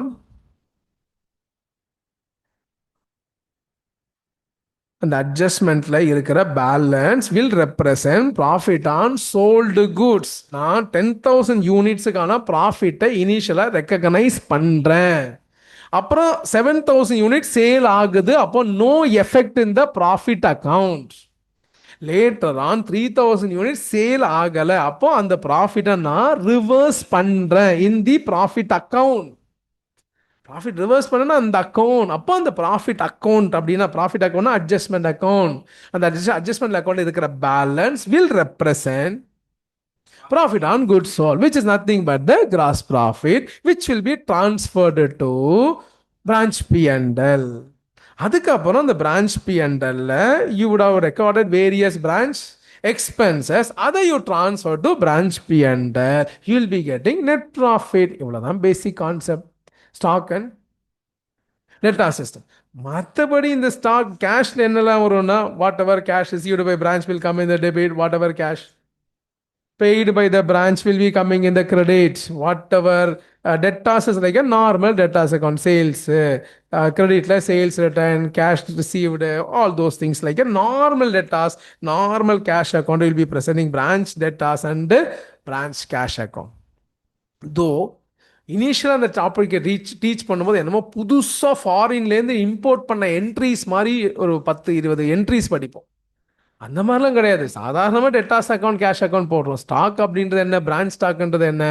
so head office maintain பண்ணுறது branch stock. So whenever அந்த பிரான்ச்சில் ஸ்டாக் இன்க்ரீசஸ்னா வாட் ஐ வில் டூ, அந்த ஸ்டாக் அக்கௌண்ட்டை டெபிட் பண்ணுவேன். Whenever stock is decreasing, அந்த ஸ்டாக் அக்கௌண்ட்டை கிரெடிட் பண்ணுவேன் அட் த இன்வாய்ஸ் ப்ரைஸ். இப்போ the problem is என்னன்னா, அப்போ எங்கள் டெபிட் இன்க்ரீஸ் ஆகும் போதெல்லாம் I am debiting at invoice price, decrease ஆகும் போதெல்லாம் கிரெடிட்டிங் அட். அப்போ இந்த account closing stock at invoice price எழுதும்போது உடனே அது மேட்ச் ஆகணும். மேட்ச் ஆகலை அப்படின்னா அப்போது நீங்கள் இங்கே எழுதியிருக்கிற சேல்ஸ் இன்வாய்ஸ் ப்ரைஸில் இல்லை. It will be a price which is more then. அப்போ அங்கே வரக்கூடிய difference is also profit. Already invoice price வரையே வி ஹாவ் சம் ப்ராஃபிட். அப்போது அந்த ஸ்டாக் அக்கௌண்ட் டேலி ஆகணும். நேச்சுரலி டேலி ஆகலைன்னா if the credit is more it represent profit earn more then the invoice price. அப்போ naturally அதுவும் will be transferred to adjustment account. That will also be part of gross profit தான். அது ஒன்றும் net profit கிடையாது. This is also part of gross profit. But if the debit is more, then it represents loss of stock. அப்படி இருந்ததுன்னா then அந்த loss of ஸ்டாக்கோட cost price portion will be consider as a branch expense and in turn that will go only to branch P&L அப்படின்னு நம்ம கிளாஸில் learn பண்ணியிருக்கோம் stock and data system. So basic concept என்ன, goods sent பண்ணும்போதே will record the profit in will record the goods at invoice will record the profit in branch adjustment account. அதே மாதிரி opening stock எழுதின உடனே அதோட ப்ராஃபிட்டும் branch adjustment account. Closing stock arrive பண்ணோன்னா அந்த ப்ராஃபிட்டை ரிவர்ஸ் பண்ணுவோம். அதே மாதிரி other instances where profit be ரிவர்ஸ்னா when the goods are returned back to the head office அப்பவும் ரிவர்ஸ் பண்ணுவோம். Similarly when the goods are லாஸ்ட்னா அந்த இடத்துலையும் profit will be reversed. But when the customers are returning goods to the பிரான்ச்னா customers are returning goods to the பிரான்ச்னா அந்த இடத்துல profit reverse பண்ண மாட்டோம். Only when the goods are returned by branch to head office அப்பதான் reverse பண்ணோம். இல்ல அந்த goods has been destroyed. Yes sir, when the goods are returned by customers to branch you are not reversing because it will be there as closing stock. Closing stock anyway will be reversing the profit. Hope you are following this. So thereby அப்போ stock branch அட்ஜஸ்ட்மெண்ட்ல என்னெல்லாம் இருக்கும் sir visualize பண்ணுங்க. Common சென்ஸாக best branch adjustment என்ன இருக்குன்னா profit relating to opening stock, profit relating to goods sent, அதுக்கப்புறம் டெபிட்ல you will be having profit relating to returns, profit relating to loss of stock, profit relating to closing stock. அப்பதான் remaining will be profit relating to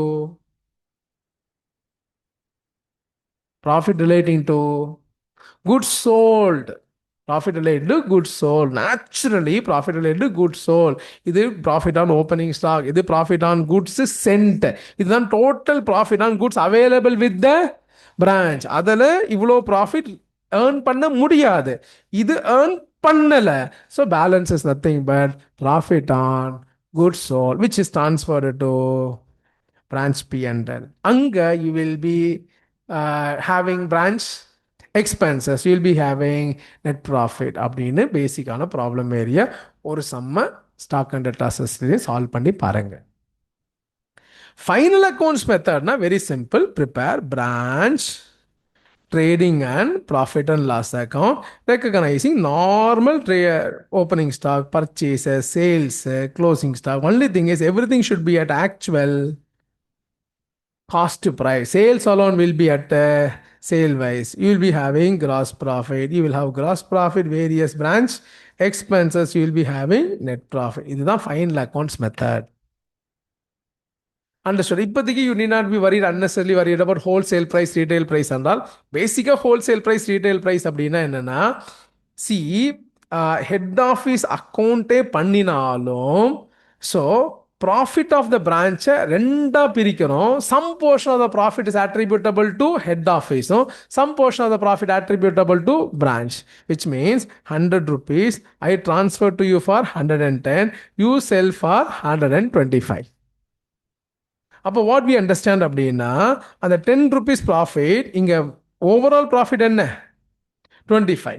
நார்மலாக நம்ம first 3 மெத்தட்ஸில் மொத்த 25 will be booked as profit of the branch. இங்கே நம்ம என்ன சொல்கிறோம், because profit up to invoice ப்ரைஸை இந்த புக்ஸ் ஆஃப் ஹெட் ஆஃபீஸ்லாம் கிடையாது, மொத்த ப்ராஃபிட்டுமே ஆஸ் பிரான்ச்சோட ப்ராஃபிட்டாக புக் பண்ணுறோம். And first 3 methods wholesale price and retail price இருந்தா தென் அப்போ the profit up to wholesale price is to be booked by head office. அப்போ பிரான்ச்சோட ப்ராஃபிட் அப்படின்றது difference between wholesale price and retail price. Wholesale price and retail price. First 3 methods, what is the profit of the branch?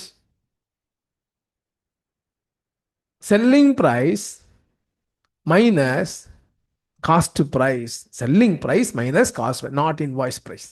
Invoice price temporary accounting தான்.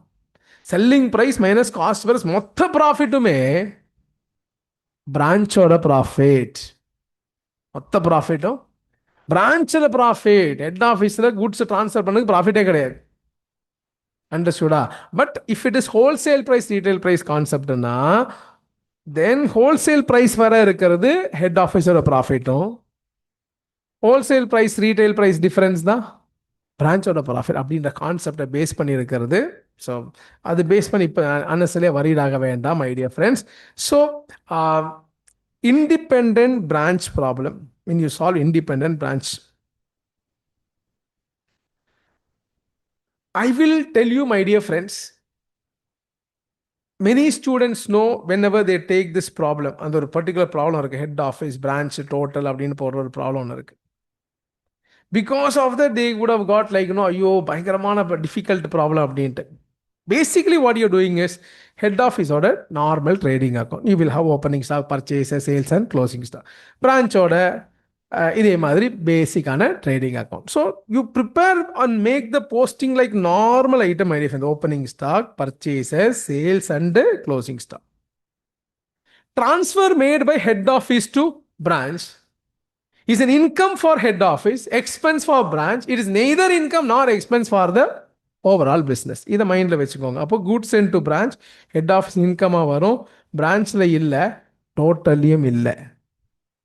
If there is sales, my dear friend, head office near இருக்கும், branch near இருக்கும், it will be there in total. Closing stock head office இருக்கும், branch இருக்கும், total இருக்கும். Opening stock head office, branch, total. Purchases head office, branch, total. Goods sent to branch, it is only in the branch, or goods received from head office, it is not there in the head office, not there in the total. இதுக்கப்புறம் இது இல்லாமல் புதுசாக அங்கே வந்து பயங்கரமாக நம்மளை மைண்டை free பண்ண முடியாத ஒரு ஐட்டமாக இருக்கிறது என்ன தெரியுமா? when you present the balance sheet, my dear friends, balance sheet again you will be having PPE இருந்தால் PPE, you will be having various stock, debtors, cash and bank balance. Share capital இருந்தால் it will be there, my dear friends, you will be having usually trade payable. There will be something called head office current account, branch account. So in fact branch account அப்படின்றது will be there in the asset side in the books of head office, because head office there will be money receivable from branch, there will be money payable to. It is neither receivable nor payable for overall business. அப்போ அது அந்தந்த காலம்ல தான் இருக்கும். Only thing is in the balance அப்படின்றது receivable payable between head office and branch, it has to be same. கொடுத்திருக்கிற trial பேலன்ஸ்ல it may not be same. The difference is because of in transit item or unaccounted items. அப்போ we may have to make it first same. இந்த மாதிரி head office பேலன்ஸும் branch account பேலன்ஸும் should be made it same by making something called reconciliation entry. Question கொடுத்துருப்பான், there will be some transit item, அப்போ you'll be making the reconciliation entry, goods in transit, cash in transit to branch account அப்படின்னு you'll make entry in the books of head office, or you'll make the entry in the books of branch as goods in transit, cash in transit to head office account. When we say like this or no, in the entry is not made in both the parties books, either in or in யார் புக்ஸ்ல பண்ணணும்? Who is going to receive this item? At the receiver's point la in the entry pass பண்ணணும்.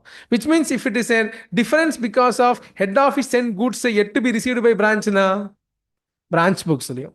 Suppose if it is cash sent by branch and to be received by head office na head office books in the entry pass பண்ணணும். And make this particular head office and branch account remains same. If there is difference na the same ஆக்குது. ஆக்கினதுக்கு அப்புறம் the problem is the cash in transit no problem பா. The cash in transit directly will come in the balance sheet. Goods in transit இருக்கே, this goods in transit it should come in the balance sheet. Also it should come in the trading account. Trading account in the goods in transit எங்க வரணும்னா only in the total column. If you see this like total column as the addition of head office column and branch column, பார்த்தா உங்களுக்கு இது புரியாது. What you should understand அப்படின்னா, in the goods in transit is there in the income side of the head office. It is not included in the expenditure side of the branch. And through reconciliation, we have not changed the income status and the expenditure status. We are simply bringing that as an unsold goods. அப்போ overall பிஸ்னஸுக்கு அது closing ஸ்டாக்ல வரணுமா? ஆனால் head office and பிரான்ச்சில் அது closing ஸ்டாக்கா வராது. It should come only for overall business. It should come as a closing stock or unsold goods. அதனால நேராக அந்த goods in transit will be taken only in overall business, not in the. ஏன்னா இது income அப்படின்னு இல்லைன்னு ரிவர்ஸ்லாம் பண்ணல. Income transfer பண்ணினது it is income தான். ஸோ தேர் பை இந்த goods in transfer will come only in the overall business. It won't come in the head office R branch காலம், இந்த ட்ரேடிங் அக்கௌண்ட். இதுவே பேலன்ஸ் ஷீட் போகும்போது அங்கே இதெல்லாம் difficulty என்ன வந்ததுன்னா, ரெக்கன்சிலேஷன் என்ட்ரி ஏதோ ஒரு இடத்துல பாஸ் பண்ணுறீங்களே, அப்போ because of the reconciliation entry it will come as an asset, not as an unsold goods, but it is coming as an asset. அப்போ if you have made this reconciliation entry in the books of the head office, now this will come in the head office books as well as in the total, not in the branch. Suppose in the entry you made in the books of branch, then it will come in the branch and total. This is only for dash purpose, balance sheet purpose. ட்ரேடிங்ல it is coming only இந்த, ஏன்னா income and expense நீங்க reverse எல்லாம் பண்ணல. You are made a reconciliation is bringing that as an asset. It brought as an asset. You didn't change the status of income and expense. அதனால trading account பொறுத்தவரை it will come only in the dash place, overall business. அதே balance ஷீட்ல only in the head office column or branch column and will come in the overall business. இந்த basic concept தான் அங்கே புரியாம பொதுவாக ஒரு தவிச்சுக்கிற ஒரு விஷயங்கள். ரெக்கன்சிலேஷன் என்ட்ரி பாஸ் பண்ண இடத்துல பேலன்ஸ் ஷீட் பொறுத்தவரை எந்த பிளேஸில் என்ட்ரி பாஸ் பண்ணலாம் அங்கேயும் வரும், ஓவரால் பிஸ்னஸ்லேயும் வரும். ஆனால் ட்ரேடிங்கில் only in this place. So remember பண்ண வேண்டிய 3 விஷயங்கள். மற்றபடி it is a normal final accounts. Let me explain a simple manner. ஒரு ட்ரையல் பேலன்ஸ் கொடுத்துருக்காங்க. அந்த ட்ரையல் பேலன்ஸ்லேருந்து when you post these items, what all you should remember now, if there is difference between head office account and branch account, find out why difference, which will be given in adjustment. Make the reconciliation entry. Where to make the entry? Receiver's place. யாரு expected to receive அவங்க placeல make the entry. Number 1. Number 2, my dear friends, goods sent to branch, goods received is booked as income and expenses in the head office and branch column, but not in the total column. அதே மாதிரி இந்த goods in transitக்கான reconciliation entry pass பண்ணா அது ட்ரேடிங்கில் overall பிஸ்னஸில் வரும், balance ஷீட்டில் எங்கே என்ட்ரி பாஸ் பண்ணீங்களோ அங்கேயும் வரும், ஓவரால் பிஸ்னஸ்லையும் வரும். ஆனால் இதுவே cash in transit reconciliation entry pass பண்ணியிருக்கீங்க, அது எங்கே என்ட்ரி பாஸ் பண்ணீங்களோ அங்கேயும் அண்ட் ஓவரால் பிஸ்னஸ்லையும் பேலன்ஸ் ஷீட்டில் வரும். That is not going to come in dash account. ஏன்னா that has got nothing to do with trading account அப்படின்ற கான்செப்ட். அண்டர்ஸ்டுடா? ஸோ இது ஒன்று தான் அங்கே டிஃபிகல்ட்டியாக பசங்க எக்ஸ்பீரியன்ஸ் பண்ணுறது. இன்னொன்று, if there is missing information about ஸ்டாக்னா மார்ஜின் யூஸ் பண்ணி you may have to find out the closing stock as balancing figure. So which is nothing but, my dear friends, basic common sense prakaram opening stock plus purchases is the total goods available. இதில் goods sent to branch, goods sold, balance could be identified as the closing stock.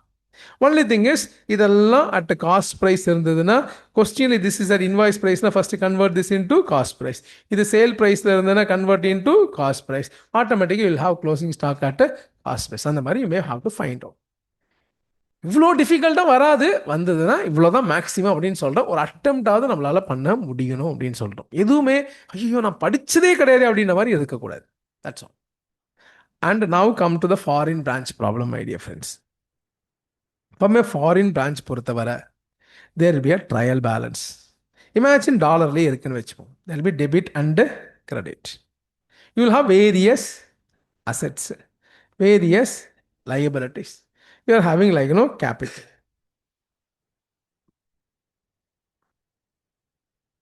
Branch அப்படின்றதுனால generally you will not be having capital. It is going to be called as head office account. various assets, various liability, and you also have head office account. இந்த மாதிரி when you have, my dear friends, normally there will be a classification into integral foreign operation, non-integral foreign operation. In other words, ஒரு ஃபாரின்ல இருக்கிற branch டிபெண்டா இருந்ததுன்னா அதுக்கு பேரு இன்டெகரலும், இண்டிபெண்டா இருந்தா அதுக்கு பேரு நான் இன்டெகரலும். சரி, ஃபார் கிளாஸ் ரூம் பர்பஸ் ஒரு சம் சால்வ் பண்ண question will tell you whether it is integral or non integral. Most of the times அது எதுவுமே மென்ஷன் ஆகலாம். We will be taking that as integral foreign operation. Very remotely they may say specifically whether it is integral or non integral, which means non integral non integral கொடுப்பான், இல்லைன்னா அது பொதுவா integral foreign operation. Integral foreign operation are the, what do you do is that classify all these items into, my dear friends, monetary and non-monetary. We'll classify items into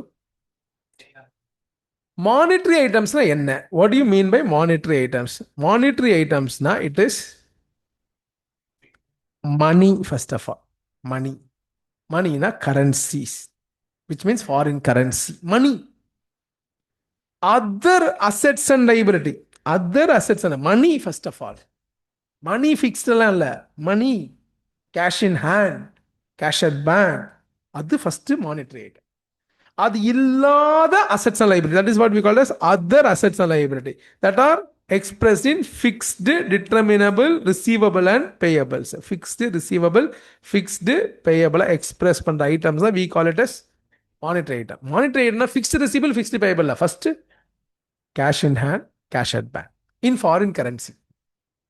Not already in rupees இருக்கிற மணியை சொல்லல, already இன் foreign currency. டாலர்ல இருக்கு, நிறைய dollar வச்சிருக்கோம், இல்ல பேங்க்ல dollar account வச்சிருக்கோம். So அந்த மாதிரி இருக்கிற கரன்சி. அதுக்கப்புறம் அது இல்லாத other assets and liability which are represented as fixed receivable, fixed payable. This is called as dash item. And the monetary item எல்லாமே will be translating by using, all the monetary item will be translated by using closing rate. All the non-monetary items will be translated by using actual rates. Actual rate. Income and expenses-க்கு நம்ம substitute பண்ற actual rate-க்கு substitute பண்ற rate தான் it is called average rate. மற்றபடி average rate use பண்ணுங்கன்னு ஸ்டாண்டர்ட்ல சொல்லல. Standard have not conveyed use average rate. Standard says only two rates தான், closing rate, actual rates. But there are many times actual rates is very difficult to determine, sir. 365 days I had expenses. அப்போ 365 days ஓட rates use பண்ணுமே sir, practically அதுதான். ஆனால் அதோட கன்வீனியன்ஸுக்காக we are using average rate. மற்றபடி ஸ்டாண்டர்ட்ல they never say use average rate. As a practical measure, you can substitute it with appropriate rate னு சொல்லியிருக்காங்க. And thereby we are using the average rate for incomes and expenses. மற்றபடி income and expense as per AS 11 translated by using average rate னா தப்பு, அது பயங்கர தப்பு, அபத்தம். Suppose it is only 2 purchases னா then அந்த 2 purchase என்னைக்கு பண்ணீங்களோ அந்த rate to be used. So you should be translating by using actual rate substituted by average. அப்போ ஃபைனலி நம்ம என்ன சொல்றோம் அப்படின்னா, my dear friends, so you have PPE, என்ன ஐட்டம், நான் மானிட்டரி. ஸோ என்ன ரேட், ஆக்சுவல் ரேட். அப்போ என்னைக்கு இந்த PPE பர்ச்சேஸ்டோ அந்த ரேட் டு பி யூஸ்ட், ரைட்டா? Suppose you have stock, non monetary, actual rate. But specific இதுக்கு ஆக்சுவல் ரேட் தரலன்னா, no, we will be using closing rate if it is closing stock. If it is opening stock, opening rate. Closing stock, opening stock, opening rate. You can't tell average rate. இப்போ இருக்கிற stock வருஷம் ஃபுல்லாக purchase பண்ண அத்தனை stock இங்கே இருக்குன்னு சொல்லக்கூடாது. ஸோ இப்போ இருக்கிற stock is latest purchase stock. thereby it is representing closing rate. Common sense பாது. So that is how we understanding. Closing இருக்கிற stock is latest purchase பண்ண stock. Thereby it is closing rate. எல்லாமே சும்மா சென்ஸ் தான், common sense தான். It is சும்மா formula கிடையாது, இது ஆவரேஜ் இது ஆவரேஜ் ஐயோ மறந்து போயிட்டு அப்படி கிடையாது. So that way opening stock, ஓப்பனிங்ல இருக்கிற stock, opening rate. Sales average, ஏன்னா வருஷம் முழுக்க நடந்தது. So thereby average rate. Purchases salaries, rent, electricity எல்லாமே average rates. Sales fixed தானே சார் அப்படின்னு சொல்லக்கூடாது, because only assets and liability can be expressed as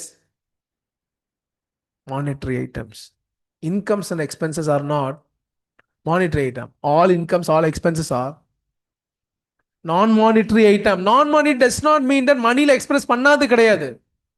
Cash in hand, cash at bank, assets and liabilities மட்டும்தான் monetary. Assets and liability that are expressed as fixed receivable and fixed payable. அப்போ sales non-monetary. Salaries payable monetary. Salaries payable na அது represent a fixed liability. Liability இல்ல fixed payable. Thereby அது equity share capital. Equity share capital non-monetary. Debentures monetary. Debentures monetary. அது branch account perspective வராது, AS11 perspective வரும். அப்போ you should be knowing it. ரைட்டா? So prepaid expense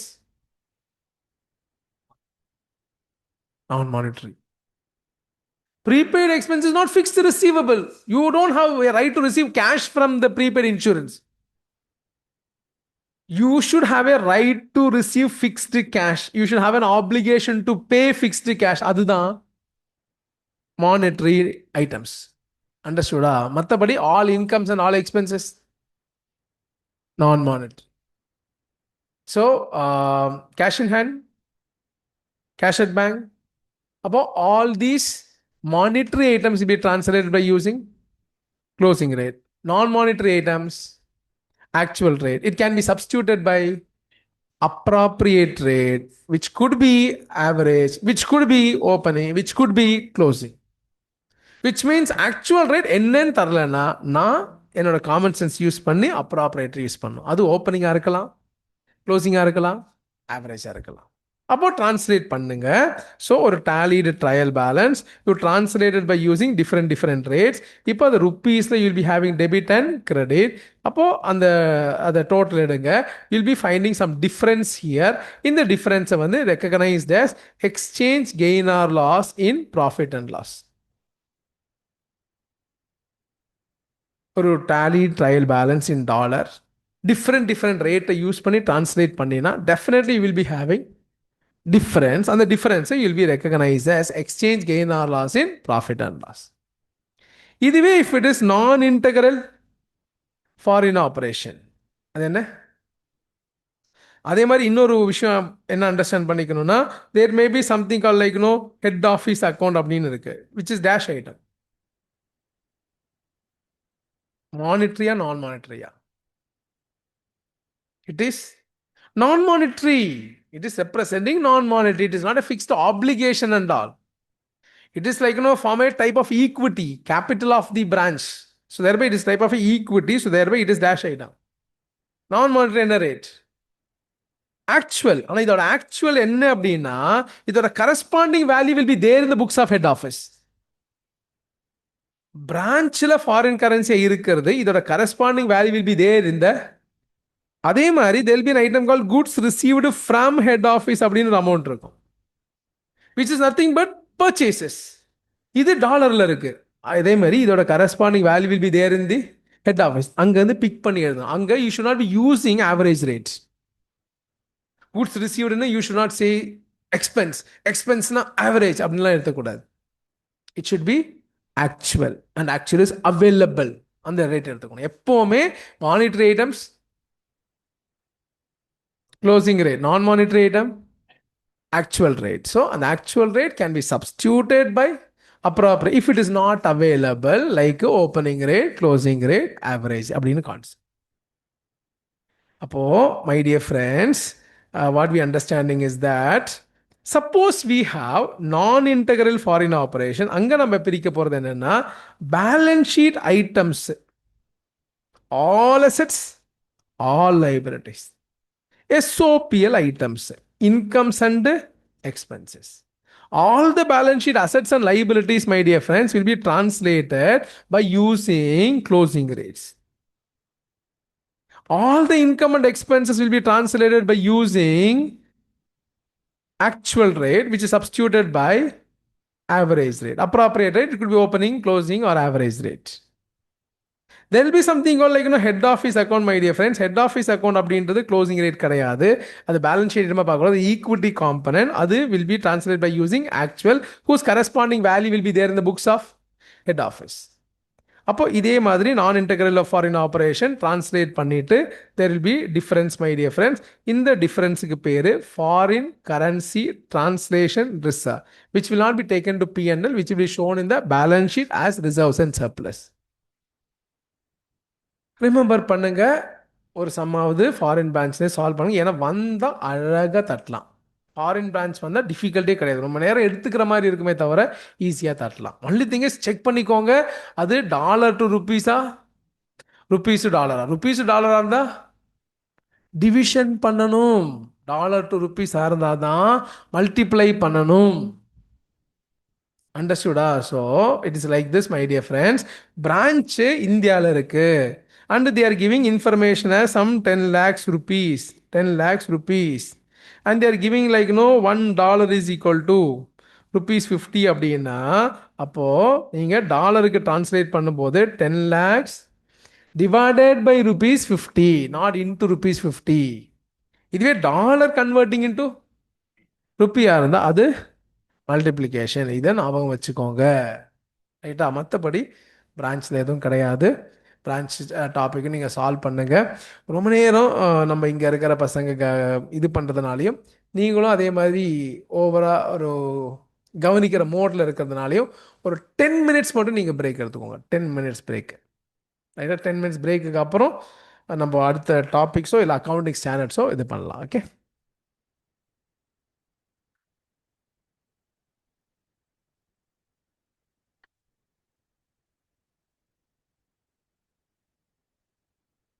புரியுதா? A7 11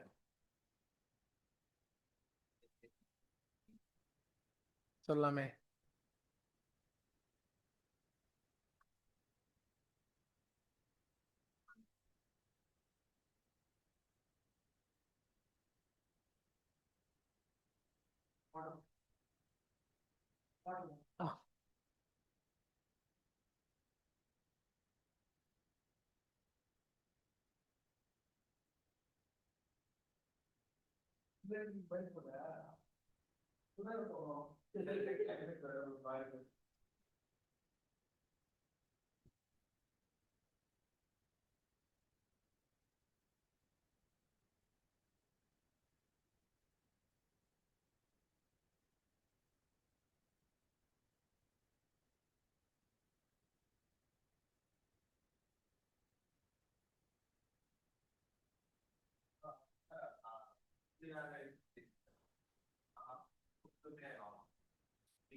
ஹெவியாக பண்ணதுனால and some request has been made. So we're going to discuss some part of AS11. So ஒரு important standard from coming examination note பண்ணியிருந்தோம். 4, 11, 20, 23, 19, 7 இதெல்லாம் இது பண்ணியிருந்தோம். அப்போது 11 அப்படியே 16ஓட கனெக்ட் பண்ணி 16ம் படிக்கலாம். ஸோ ஃபஸ்ட் 2 இது கவர் பண்ண ட்ரை பண்ணுவோம். முடிஞ்சால் 20யும் இன்றைக்கே கவர் பண்ணிடலாம். 20 வேறு ஏதாவது சஜஷன் இருந்தால் 7 கூட கவர் பண்ணலாம். ஓகே, உங்களுக்கு ஏதாவது ரிக்குவயர்மெண்ட் இருந்தால் கூட அப்புறமா கேளுங்க. எனவே இப்போதைக்கு நம்ம 11 ப்ரோக்ரஸ் பண்ணுறோம், ஷெட்யூல் பண்ணோம். So AS11, the effects of changes in foreign exchange rates. We have three problem areas. It is accounting for foreign currency transaction, அதுக்கப்புறம் translation, அதுக்கப்புறம் அக்கவுண்டிங் ஃபார் ஃபார்வேர்டு கான்ட்ராக்ட் அப்படின்னு 3 problem area. AS11 deals with 3 problem area. ஒரு entity when it is making a transaction which is denominated in foreign currency, then in what value it should be accounting is what we discuss under accounting for foreign currency transaction. But transactions denominated in foreign currency, maybe sales, illa purchase or some loans is what we are understanding as transaction denominated in, it has taken a loan from foreign bank. It sold goods to a foreign customer, purchased asset from a foreign supplier. These are all foreign currency transaction. But throughout it books, it is making recording only in rupees. ஒரு particular transaction or specific transaction or 1 or 2 transaction, it is making in foreign currency. Which means what? It requires settlement in foreign currency. It requires settlement in foreign currency. But director, I'll just quote the rules. We don't have the time to write the rules, and directly I will explain you the accounting, my dear friends. If there is such foreign currency transaction, such transactions are initially recorded at the spot rate. Means the rate that was prevailing at the time of making the transaction. First rule. Thereafter, on the transaction, if you have any monetary item, we already discussed the threadbare what are monetary items. So if you have monetary items, such monetary item will be restated to the balance sheet date rate, closing rate. Upon on the restatement, if you have some gain or loss, means such gain or loss will be recognized as exchange gain or loss in profit and loss. Subsequently, when that monetary item receivable payable subsequently has to be received or paid, which means subsequently when such monetary item is getting settled, the difference between the amount in the books and amount of settlement will be recognized further gain or loss, and that will be recognized in P&L of the settlement period. P&L of the settlement period. This is the basic concept. Monetary item means what அப்படின்னா cash in hand, cash at bank, other assets and liability expresses receivables and payables. For example, suppose we have sold goods to a foreign customer. Sold goods to a foreign customer. It is $30,000. On the date, $1 was 70 rupees. Thereby we understand, we make the entry debtors to sales. $30,000 into 70 rupees. It is 21 lakhs. Rupees 21 lakhs. Thereafter what happens அப்படின்னா this transaction took place on 1st March ன்னு வெச்சுப்போம். 31st March அன்னைக்கு $1 value has become 80 rupees. அப்போ என்ன பண்றோம், இந்த data sales ரெண்டு item debit and credit is there. இதுல what is monetary item? Sales monetary item தானே. Sales is not a monetary item. Sales income. Income is not a monetary item. Only receivables and payables are monetary item. அப்போ இங்க debtors is monetary item, which should be restated to the balance sheet date rate. அப்போ thereby we understand இன்னைக்கு அதோட corresponding value is $30,000 into 80 rupees. Actually you have a right to receive how much? $30,000. 21 lakhs illa. You don't have right to receive 21 lakhs. You have a right to receive, and the $30,000 today's value is 24 lakhs. But thereby the debtors has to be restated to the 24 lakhs. So thereby debtors will be increased by 3 lakhs, which is called the exchange gain, which is what you recognize in P&L. Understood? அதுக்கப்புறம் 1st May அன்னைக்கு you're receiving money from the person. How much money you're receiving now? You're actually receiving how much money? $30,000. அதனால அதுக்கு பேர் foreign currency அந்த டிரான்சாக்ஷனோட settlement will happen in foreign currency. அந்த டாலரோட corresponding value தான் நம்ம கன்வெர்ட் பண்ணிக்கணும். அது எவ்வளோ கன்வெர்ட் பண்ணிக்கணும், இந்த டேட்ல என்ன ரேட்டோ அந்த ரேட். ஃபார் எக்ஸாம்பிள் இந்த டேட்ல 78 rupeesனா then it is bank account debit அந்த $30,000 into 78 rupees, which will be 23,40,000. But debtors in our books will be at 24 lakhs. How we find the difference as exchange loss to the extent of 60,000. This is how we are accounting. எப்பவுமே gain வரணும்னு அவசியம் கிடையாது. It could be exchange loss. அப்போ originally recorded at the dash rate, Spot rate means the rate prevailing on the date of making the transaction. Subsequent balance sheet date அன்னைக்கு dash will be restated. Monetary item will be restated to the closing rate. அதில் வர exchange gain or loss will be recognized in the P&L. Subsequent time of settlement settlement value, book value difference also recognizes further gain or loss will be recognized in P&L. இதுதான் we are understanding as basic accounting for foreign currency transaction. அப்போ subsequent வரக்கூடிய gain or loss எல்லாம் sales affect பண்ணக்கூடாது. Sales should be recorded only at the rate prevailing on the date of transaction. Monetary item மட்டும்தான் ரீஸ்டேட் பண்ணி அதுலேருந்து வர gain or loss will be recognized as a separate gain or loss in P&L. It should not be considered as part of sales. இதுதான் பேசிக் accounting. அண்டர்ஸ்டுடா? இந்த பேசிக் அக்கௌண்டிங்கில் பேரா 46A அப்படின்னு ஒரு effect. அது என்ன பேரா 46A எஃபெக்ட்னா, இதுக்கு ஒரு ஹிஸ்ட்ரி எல்லாம் இருக்குது. ஹிஸ்ட்ரி சொல்கிற டைம் இப்போ இல்லை, ஃபைனல் வரும்போது சொல்கிறேன். இந்த இயர்ஸோட சேர்த்து வேணால் அந்த ஹிஸ்ட்ரி சொல்கிறோம். சம ஹிஸ்ட்ரி 2008 நடந்த ரிசர்ஷனுக்கும் இதுக்கும் கனெக்ட் பண்ணி நடந்த ஒரு ஹிஸ்ட்ரி இருக்குது, அது அப்புறமா சொல்கிறோம்.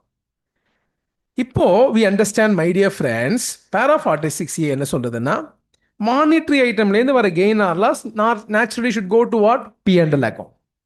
த ப்ராப்ளம் இஸ் சடன்லி இப்போ நடந்த மாதிரி திடீர்னு 70 இருந்ததை 90 rupees ஆகுது, இல்லை 100 rupees எக்ஸ்சேஞ்ச் ரேட் ஆகுதுன்னு வச்சோம். இப்போ நடந்த மாதிரி ஒரு 70-75 இருந்த ரேட்டை திடீர்னு 100 rupees ஆகுதுன்னு வச்சோம். நான் வேற I have taken $10 lakhs loan from A foreign bank. எதுக்கு சார் எடுத்தீங்க? இன்ட்ரெஸ்ட் கம்மிப்பா அப்படின்ட்டு. சும்மா இல்லை, இன்ட்ரெஸ்ட் கம்மி, அதனால ஐ டுக் $10 lakhs லோன். எடுக்கும்போது அது 70 rupees. அப்போ தேர்பை இட் வாஸ் 700 lakhs லோனுன்னு என் புக்கில் இருக்கு. என் புக்கில் 700 lakhs லோன் அப்படின்னு ஒரு புக்கில் இருக்கு, ருபீஸ். இன் அதவா 7 crore rupees. அண்டர்ஸ்டுடா? அதை பேலன்ஸ் ஷீட் டேட்டுக்கு ரீஸ்டேட் பண்ணும்போது I find that it is 10 lakhs into 100 rupees, it is 1000 lakhs. Which means overnight, ஒரு மாசமா 2 மாசத்துலயோ 300 lakhs rupees loss I should put in to my P&L. என்னோட operating ப்ராஃபிட்டே 50 லட்சம் தான். இஃப் ஐ புட் 300 lakhs ப்ராஃபிட்னா it will show a huge loss of 250 lakhs. என்னோட share கேபிட்டலே 120 lakhs தான். அந்த அமௌண்ட்டை போய் நான் பேலன்ஸ் ஷீட்டில் போட்டோன்னா I will be showing as an insolvent entity. So thereby we felt that ஐயோ இது டிஃபிகல்ட் ஆச்சு அப்படின்ட்டு. இப்போ இருக்கிற ரூல் கிடையாது. ஸோ பேரா 46A ஆப்ஷன் என்ன சொல்லுது அப்படின்னா, there is no need for recognising the loss immediately in P&L. அதுக்கு ஒரு ஆல்டர்னேட்டிவ் சொல்கிறோம். We will tell one alternative. What is so basically exchange gain or loss treatment? What put it into P&L. An alternative to putting into P&L that we are discussing under para. It is an option. It is an option. According to the option, என்ன சொல்றோம்னா exchange gain or loss. அப்போ இங்க லாஸுக்கு மட்டும் கிடையாது, both gain as well as loss-க்கு alternative treatment என்னன்னா, so if the exchange gain or loss is relating to long-term monetary item, என்ன? Which means இந்த மாதிரி லோன் எல்லாம் எடுத்தாதான், which means debtors creditors இருந்தா இந்த option is not available. It is not applicable. Only if it is, which means there is a monetary item which is having a maturity of 12 months or more than we call it as long-term monetary item. அதுலேருந்து வர exchange differences, if it is relating to depreciable asset, then adjust against the value of asset. Adjust against the value of asset. அசெட்ல இன்க்ரீஸாக decrease பண்ணி விட்ருங்க ரொம்ப ஈஸியாக. அப்போ அந்த லாஸை டக்குன்னு அசட்டோட வேல்யூவில் ஆட் பண்ணி விட்டுடலாம். மைனஸ் தானே சார் பண்ணுவீங்க? இல்லைப்பா, எக்ஸ்சேஞ்ச் லாஸ்னா it will be added to the value of the asset. Because இங்கே லோன் இன்க்ரீஸ் ஆகுதா, டிக்ரீஸ் ஆகுதா? இன்க்ரீஸ் ஆகுது. அப்போ ஆப்வியஸ்லி அதோட corresponding difference will be adjust ஆகி added to the value of asset. அப்போ P&L எந்த எஃபெக்டும் கிடையாது. அப்பா, இன்சால்வன்சிலேருந்து தப்பிச்சேன். So, or it can be recognized in an account called FCMITDA. அப்படின்னு foreign currency monetary item translation difference account. இதில் போட்டுட்டு பேலன்ஸ் ஷீட்லேருந்து every year some amount will be taken in to P&L. செம்மையாக கவனிச்சா புரியும், இல்லைன்னா புரியாது. ஒரு பாதி அறத்துக்குதான் இருக்கு, அந்த அழகாக புரியும். So FCMITDA which will be taken into P&L over the period equally. Suppose 4 years loan period na divided by 4, 5 years loan period na divided by 5, 8 years loan period na divided by 8. அதுதான் அண்டர்ஸ்டுடா. அப்போ அந்த பீரியட்ல ஈக்குவலாக it will be taken in to P&L. இதுதான் FCMITD option. எப்போ அது? If the loan is not relating to depreciable asset. இது first short term இல்லை, இது டேஷ் தான். Long term monetary item which means ஒரு லோன் தான். அது ஒரு லோன். அந்த loan is loan taken only for buying a machinery, buying a building. Depreciable அசெட்டா இருந்தா அசெட்டோட அட்ஜஸ்ட் பண்ணுங்க. No sir, I took the loan for buying land, non depreciable, then put in to. Sir, I took the loan for working capital purpose, buying inventories, FCMITDA can take. You can take. Loan நான் எடுத்துக்கிறேன். Loan 5 வருஷம் கழிச்சு repay பண்ண போறேன். நீ இன்வென்ட்ரிக்கு use பண்ணுங்க, working capital use பண்ணுங்க. என்ன பர்பஸுக்கு பேஸ் பண்ணி? It is not short term or long term. அந்த லோனோட maturity period is it within 12 months or beyond 12 months. எடுக்கிற லோனோட பீரியட் பேஸ் பண்ணி தான் டேஷ் ஆர் டேஷ். அதோட அட்ஜஸ்ட்மெண்ட் அசெட்ல அட்ஜஸ்ட் பண்ணுமா இல்லை FCMITDA depends upon whether the loan is related to depreciable அசெட்டா அதர்ஸா. ஸோ இஃப் இட் இஸ் லேண்டுக்காக வாங்கினாலும் சரி, இன்வென்ட்ரிஸுக்காகவோ, சேலரி கொடுக்கறதுக்கு லோன் எடுத்தேன், எல்லாமே put in to FCMITDA is what we are telling. அண்டர்ஸ்டுடா? ஸோ வெயிட் பண்ணுங்க. So this is how we are understanding as adjustment against this particular asset, either adjust against the depreciable asset or recognised as FCMITDA. And the FCMITDA it will be transferred to profit and loss over the period of the loan. அப்போ பேசிக்கா discuss பண்றது என்னன்னா, every exchange differences will be recognized in P&L. AS 11 பிரகாரம் எல்லா exchange டிஃபரன்ஸும் டேஷ்ல தான் பண்ணணும்.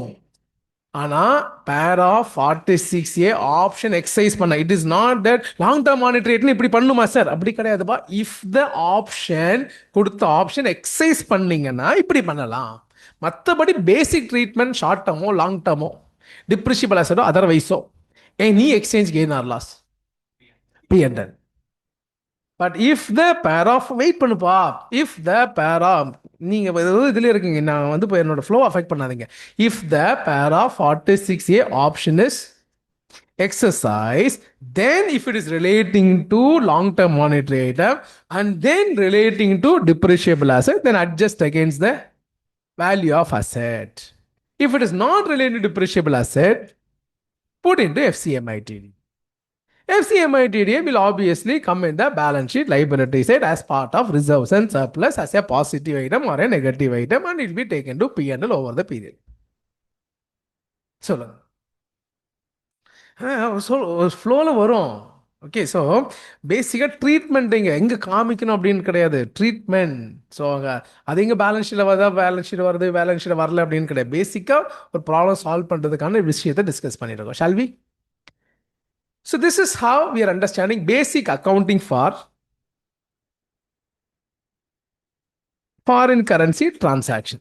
Foreign currency transaction basic rule and accounting translated by using the rate prevailing on the date of transaction. Monetary item and restate பண்ணுங்க. Restate பண்ண difference P&L. Settlement பண்ண difference P&L. இதான் difference. But if an option is given in para 46 elect பண்ணி இருந்தால், then if it is dash item இருந்தா, long term monetary ஐட்டமாக இருந்து அப்புறம் அது டிப்ரிஷியபிள் அசெட்டாக இருந்தால் adjust against the value of asset, இல்லைனா it will be recognised as FCMITD அப்படின்னு நம்ம டிஸ்கஸ் பண்ணியிருக்கோம். ஆன்லைன் ஃப்ரெண்ட்ஸ் இருக்கீங்களோ ஒரு அக்னாலஜ்மெண்ட் கொடுங்க. Hope you are following this. Next, what we are understanding now, translation. Translation we already discussed. If it is integral foreign, non-integral foreign classify into monetary and non-monetary. Accordingly, translate. Inga balance sheet item, P&L item, translate. Inga difference exchange gain or loss in profit and loss. Inga exchange gain or loss foreign currency translation. அப்படினு நம்ம already discuss பண்ணிட்டோம். Now we'd like to discuss, as a friend requested for this, accounting for forward contract. First of all visualise பண்ணுங்க, காமல் visualise பண்ணுங்க. It is a contract for buying selling foreign currency on a future date at a predetermined rate. அவ்வளோதான். So என்ன இது கான்ட்ராக்ட்னா buy or sell foreign currency எப்போ? Future date at a predetermined rate. இந்த predetermined rate இனிமே அதுக்கு பேர் contractual ரேட்னு வச்சுப்போம். என்ன rate? Contractual rate. Which means I am telling now I will sell you $1,000 after 3 months at 80 rupees. This is called forward contract. Or I will buy $2,000 from you at rupees 75 for $1 after 2 months. This is a forward contract. So a forward contract may be to buy or sell foreign currency on a future date at a இன்னைக்கே சொன்ன ரேட்ல ஃபியூச்சர்ல நான் by பண்ணுவேன் இல்லை செல் பண்ணுவேன். அன்னைக்கு இருக்கிற ரேட்ல வாங்குறேன் விற்கிறேன்னு சொல்ல, இன்னைக்கு ஒரு ஃபிக்ஸ் பண்ற ரேட்டை. ஸோ அப்போ which means my dear friends, அப்போ ப்ரெசென்ட்ல கான்ட்ராக்ட் என்டர் பண்றோம். ப்ரெசென்ட்ல there is a contract enter பண்றோம். அப்போ விச் மீன்ஸ் ஃபியூச்சர்ல செட்டில்மெண்ட் நடக்கும்.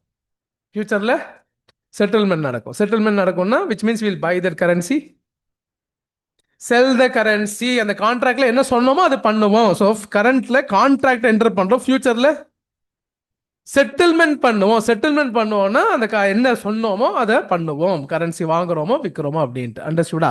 அப்போ கான்ட்ராக்ட் என்டர் பண்ணும்போது ஒரு ரேட் இருக்கு which is called spot rate. அதுக்கப்புறம் செட்டில்மெண்ட் பண்ணும்போது ஒரு ரேட் இருக்கு, அதுவும் ஸ்பாட் ரேட். இது spot rate of spot rate on the date of contract, இது spot rate on the date of settlement அப்படின்ட்டு ரெண்டு ரேட் மை டியர் ஃப்ரெண்ட்ஸ். அதுக்கு நடுவில் இருக்கிற ரேட் தான் contractual rate. It is called contractual rate. Contractual rate also sometimes it can be called as forward rate. It is called forward rate or contract. Contractல mention ஆன rate, எந்த ரேட்ல வாங்குறேன் விற்கிறேன்னு சொன்னோமோ அந்த rate. So ah spot rate அப்படின்னா என்ன? இந்த இன்னைக்கு நீங்க டாலர் செல் பண்ணாலோ பை பண்ணாலோ இந்த ரேட். இதுவே வேற டேட்ல ஒரு 2 months கழிச்சு இது பண்ணாலோ சேல் பண்ணாலோ வேற ரேட். ஆனால் நம்ம கான்ட்ராக்ட்ல மென்ஷன் பண்ணது some other rate. We call it as contractual rate. 3 rate. புரியுதா? சிம்பிளான 3 விஷயங்கள் ரேட் பா. இன்னைக்கு 60-80 ரூபாய். 3 மாசம் கழிச்சு எவ்வளோ ஸ்பாட்ல இருக்குன்னு இப்போ எனக்கு தெரியாது. ஆனால் வேணும்னா I will enter into contract with you for 85 rupees. அப்புறம் அந்த டேட்ல வரும்போது தான் you'll be knowing the actual rate of that particular date. இன்னைக்கே சொல்ல முடியாது. ஸோ இந்த டேட், இந்த ரேட்டை you can tell on the date of entering into contract. அந்த டேட்ல வந்தாதான் you'll be knowing the rate. So only thing is இதுல 3 ரேட் இன்வால்வ்டுன்னு சொல்றேன். கான்ட்ராக்ட் பண்ணும்போது நடந்த ஆக்சுவல் ரேட், கான்ட்ராக்ட் செட்டில்மெண்ட் பண்ணும்போது இருக்கிற ஆக்சுவல் ரேட், கான்ட்ராக்ட்ல இருக்கிற ரேட். கான்ட்ராக்ட்ல இருக்கிற நம்ம செட்டில்மெண்ட் பண்ணும்போது நம்ம செட்டில்மெண்ட் எந்த ரேட்ல நடக்கும்? கான்ட்ராக்சுவல் ரேட்ல நடக்கும். எந்த ஸ்பாட் ரேட்ல நடக்காது, கான்ட்ராக்சுவல் ரேட்ல தான் செட்டில்மெண்ட் நடக்கும். நான் டாலர் கொடுப்பேன், அந்த டாலருக்கு என்ன வேல்யூ கான்ட்ராக்ட்ல சொல்லியிருக்கோம் அந்த அமௌண்ட் எனக்கு ருபீஸா வரும். சரி, இப்போ why are you entering into such contract? It may be for hedging, it may be for speculation, maybe for hedging, maybe for hedging means what அப்படின்னா protecting against the risk. What happens is that today it is already becoming 80 rupees ஆகுதே. I fear it might cross even 110 rupees also. Futureல it might become. இப்போ இந்த future, இந்த increase in rate when I should worry na, I have a dollar requirement. I want to give dollar to somebody else. அப்போ usually நான் என்ன பண்ணுவேன்? பேங்க்ல போய் டாலரை வாங்கி ஒருத்தருக்கு கொடுப்பேன். There is a foreign supplier to whom I should give $10,000 or $1 lakh. அது கொடுக்கும்போது I will buy the dollar from bank and give the dollar to the foreign bank, the foreign supplier. அப்போ ப்ராப்ளமே என்னன்னா, எனக்கு பயமா இருக்கு. If I wait and go to that particular rate, if it become 110 னா 1 lakh into 110 is what I should pay in rupees. இன்னைக்கு அது 80 lakhs. Today it is 80 lakhs. ஆனால் 3 months கழிச்சு 110 lakhs, I have a worry because I have purchased the machinery from a foreign supplier. But I have to give them $1 lakh. $1 lakh நான் என்ன பண்ணுவேன், என்கிட்ட டாலர்லாம் manufacture பண்ணல. I have to get the dollar from bank. அப்போ நான் rupees கொடுத்து dollar convert பண்ணும். ஆனால் பயமா இருக்கு பிகாஸ் டாலர். இதுவே என்கிட்ட டாலர் வர வேண்டி இருக்குன்னா இந்த செனாரியோ எனக்கு சந்தோஷமா இருக்கும்.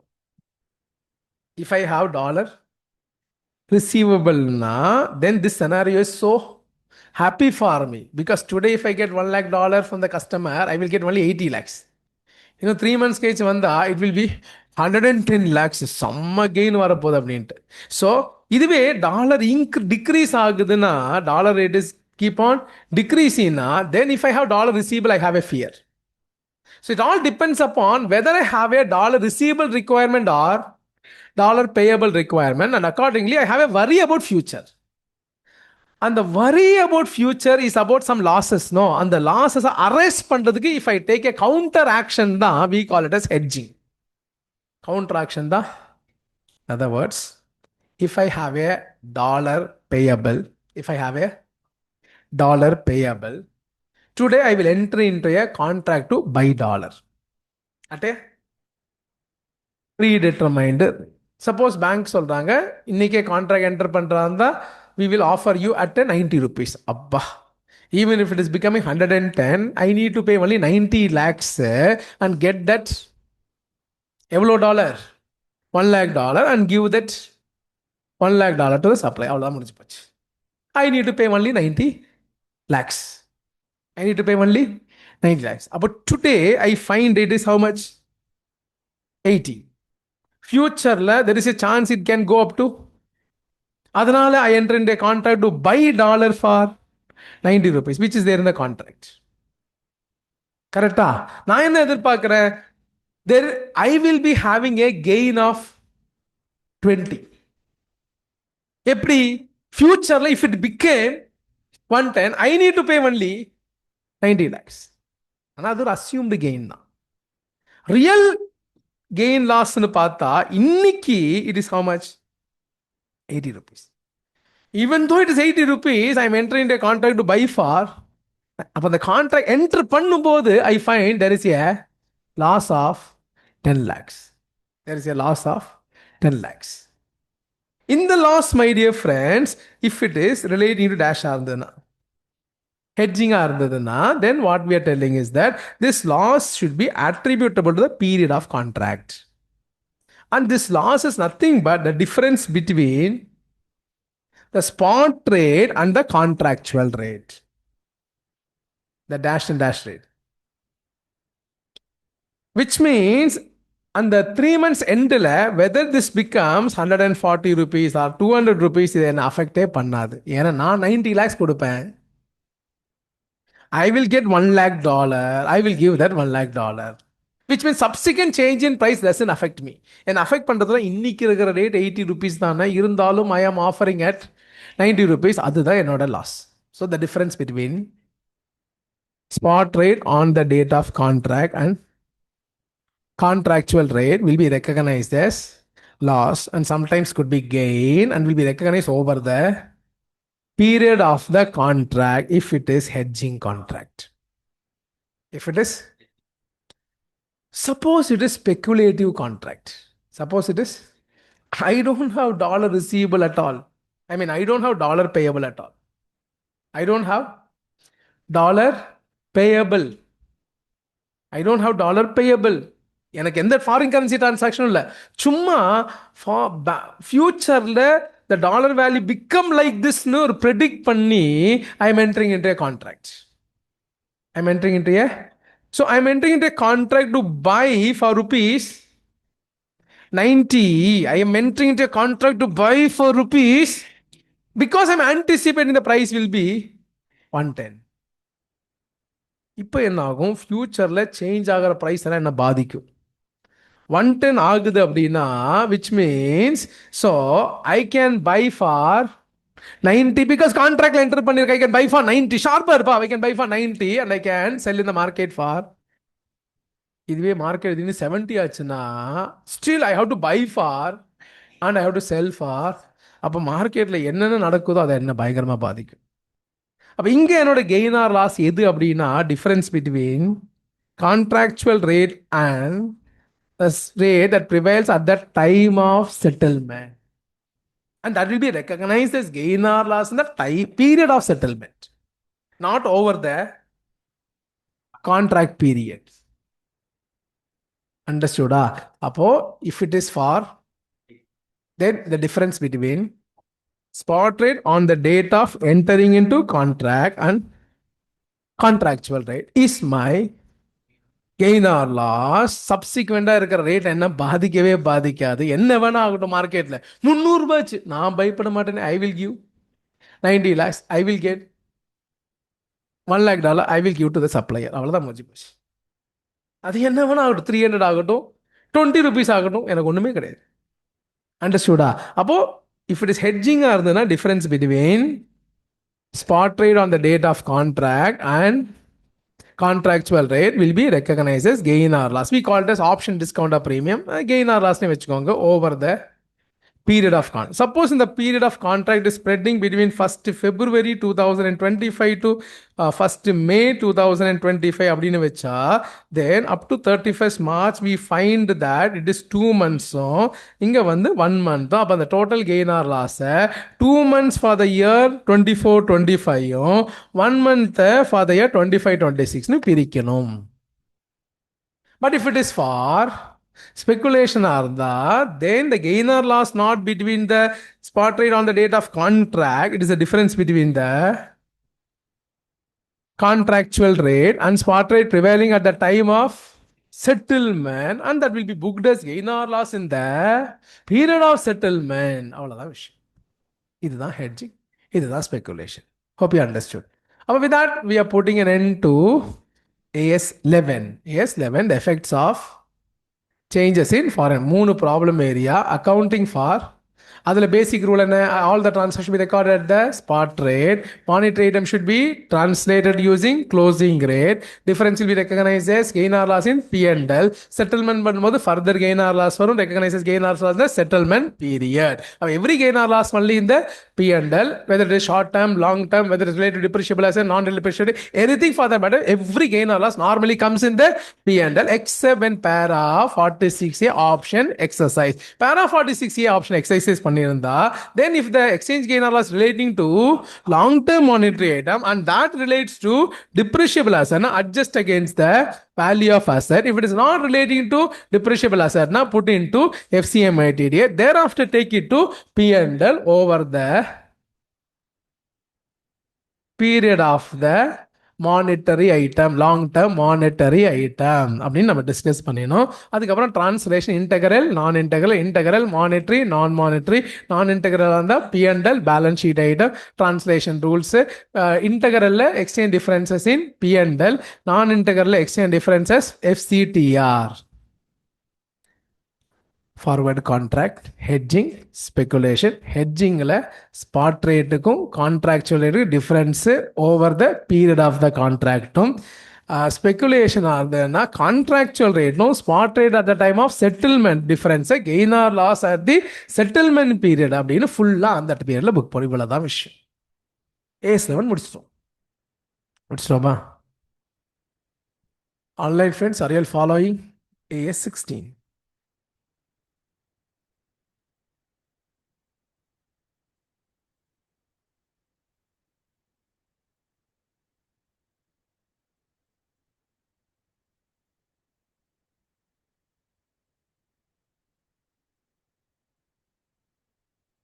எல்லாம் ஆன் பண்ணி வச்சு போயிட்டீங்களா? Online friends, are you all there? Okay okay okay, right right. வந்துச்சு. நிறைய வந்துச்சு. ஐயோ, சரி. ஸோ ஓகே ஓகே, யார் அது விளையாடுறது? Fine. So A16, borrowing cost.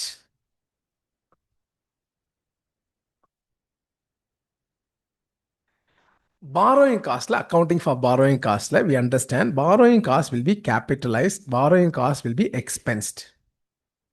Expense means charging to P&L, capitalize means adding with the value of an asset. சரி, அப்போ பேசிக்காக இந்த ஸ்டாண்டர்ட் சொல்ல போகிறது என்னன்னா, how much and when borrowing cost should be capitalized. Timing and quantum of borrowing cost to be capitalized. இதுதான் standard சொல்லுது. And whatever not capitalized, whenever not capitalized, will be expensed. பேசிக்கா borrowing cost capitalization issue தான் இந்த standard discuss பண்ணுது. Though we say both the parts will significantly capitalized as well as expensed, பேசிக்கா இந்த standard முழுக்க discuss பண்ண only dash issues, capitalization issues. Standard சொல்லுது borrowing costs that are directly attributable to the acquisition, production, construction of a qualifying asset should be capitalized. Borrowing costs that are attributable to the qualifying asset should be capitalized. Otherwise, it has to be expensed. Borrowing cost qualifying asset capitalized. அதில் borrowing costனா primarily என்ன அப்படின்னா interest. It includes commitment charges, ancillary cost of borrowings. Borrow பண்றதுக்கு some broker fee or some legal fee or documentation fee included. Such fee also should be considered as part of borrowing cost. It is also including, my dear friends, discount or premium amortized. So debenture issue பண்ணி discount வந்ததால premium வந்ததுனால அதை amortize பண்றதும் borrowing cost தான். It should not be considered debenture discount. It is also borrowing cost. Finance charges arising from finance lease. இது எல்லாத்தையும் விட இம்பார்ட்டண்டா, my dear friends, AS 16 connecting to AS 11. Exchange differences. Exchange differences arising from foreign currency loan to the extent considered as an adjustment to borrowing cost. அப்போ எப்படி connect பண்ணுறோம்? Usually if you take a foreign currency loan, say $1 lakh loan எடுத்தோம், அதோட corresponding value வந்து at ₹70, it is 70 lakhs. இந்த loan is repayable after 5 years. But year one எண்ட்லேயே we are understanding loan அப்படியே தான் $1 lakh இருக்கு, ஆனால் exchange rate has become ₹80. We know this loan is a dash item, monetary item. It requires restatement. Restatement பண்ணுறதா இருந்தால், my dear friends, 1 lakh into ₹80, it is 80 lakhs. அந்த மாதிரி when you have this 80 lakhs restatement பண்ணும்போது you find there is an exchange loss of ₹10 lakhs. As per AS 11, the exchange difference usually should go to P&L. அப்போ இந்த standard சொல்லுது, wait பண்ணுப்பா, some part of this exchange loss from the foreign currency loan amount, அதாவது loan அப்படின்னா principal portion, இன்னைக்கு interest portion கிடையாது, principal portion should be considered as an adjustment to borrowing cost. Instead of treating that as exchange loss, 70 lakhs and 80 lakhs restate பண்றல 10 லட்சம் normally AS 11 பிரகாரம் exchange loss. ஆனால் we are telling no, some part of that will be considered as borrowing cost. Some part of the exchange differences arising from foreign currency loan will be considered as. So that is what we are telling. அது how much part அப்படின்னு நம்ம discuss பண்ணுறோம். அதுக்கு இந்த standard சொல்லுது difference between interest in foreign currency and interest in reporting currency. To that extent exchange loss will be considered as an adjustment to borrowing cost. For example, இந்த இடத்துல my dear friends, suppose my dear friends, interest in dollar it is 8%, interest in rupees say it is 12%. அப்படி இருந்ததுன்னா what is the actual interest you would have paid, my dear friends? What is the actual interest you would have paid? இந்த இடத்துல we are telling $1 lakh. அப்போ actual interest would have been $1 lakh into 8% into ₹80. into 80. $1 கிடையாதுப்பா. So thereby it is 8,000 into 80 rupees, it is 6,40,000. இதுதான் உண்மையான interest you would have paid. இது already paid, இது no doubt dash, அதான் dash. borrowing cost, actual interest payment is anyway borrowing cost. இது discussion கிடையாது. Now 70 lakhs loan is becoming principal repayment, principal restatement வரக்கூடிய loss of 10 lakhs ஒரு part will be considered as adjustment to borrowing cost. அது how much அப்படின்னா further we are telling, first of all, what is the total exchange loss? 10 lakhs. அதெல்லாம் how much will be adjusted against AS 16 அப்படின்னா it is the difference between interest in rupees. rupeesலயே நீ loan வாங்கியிருந்தா you would have taken how much loan? 70 lakhs. How much interest you would have paid? 12%. which means you would have paid an interest of 8 lakh 40. இது assumed interest. நீ rupeesலயே loan எடுத்திருந்தால் you would have taken how much loan? 17 lakhs. அதுக்கு interest would have paid 12%. It is 8 lakh 40,000. But because you taken in dollar, you need to pay only 6,40,000. You need to pay only 6,40,000. அது anyway accounted as borrowing cost. அப்போ அந்த amount of அந்த அளவுக்கு இருக்கிற difference we will be considering as adjustment to borrowing cost. The 2 lakhs என்ன interest கிடையாது, but 2 lakhs is nothing but part of exchange loss. அதில் ஒரு அந்த part 2 lakhs we are considering as adjustment to. Our remaining, my dear friends, will be accounted as exchange loss. The extent of 8 lakhs. இதுவும் P&L தான் போகும். You should not think that we are not discussing about capitalization. We are discussing about what are borrowing cost. And this amount it may go to P&L or may be capitalized. இப்போதைக்கு அதை discuss பண்றது borrowing cost. அதனால it is not that you should not think இது P&L போகும், இது balance sheet போகும். கிடையாது. ரெண்டுமே may go to P&L. The point is what is borrowing cost? Borrowing cost நம்ம என்ன சொல்றோம்? Some portion of exchange loss, exchange difference arising from foreign currency loan to the extent considered as an adjustment to borrowing cost, which means இந்த இடத்துல how much is the real interest you paid? 6 lakh 40. அது இல்லாம exchange loss 2 lakhs 6 lakh 40 interest paid. அது இல்லாம இந்த exchange loss of rupees 2 lakhs you are considering as thereby total borrowing cost 8 lakh 40. They may ask you like this, what is the total borrowing cost? அப்படின்னா 8 lakh 40. How much is adjustment to borrowing cost? 2 lakhs. How much is the AS11 treatment? 8 lakhs. How much is the AS11 treatment? 8 lakhs. இதுவே suppose அப்போ இந்த கொஸ்டினை நீங்கள் எப்படி ப்ராப்பராக understand பண்ணணும்னா, suppose exchange rate வந்து 72 rupees இருக்கட்டும், பாக்கி எல்லா இன்ஃபர்மேஷனும் அதே மாதிரி சேம்.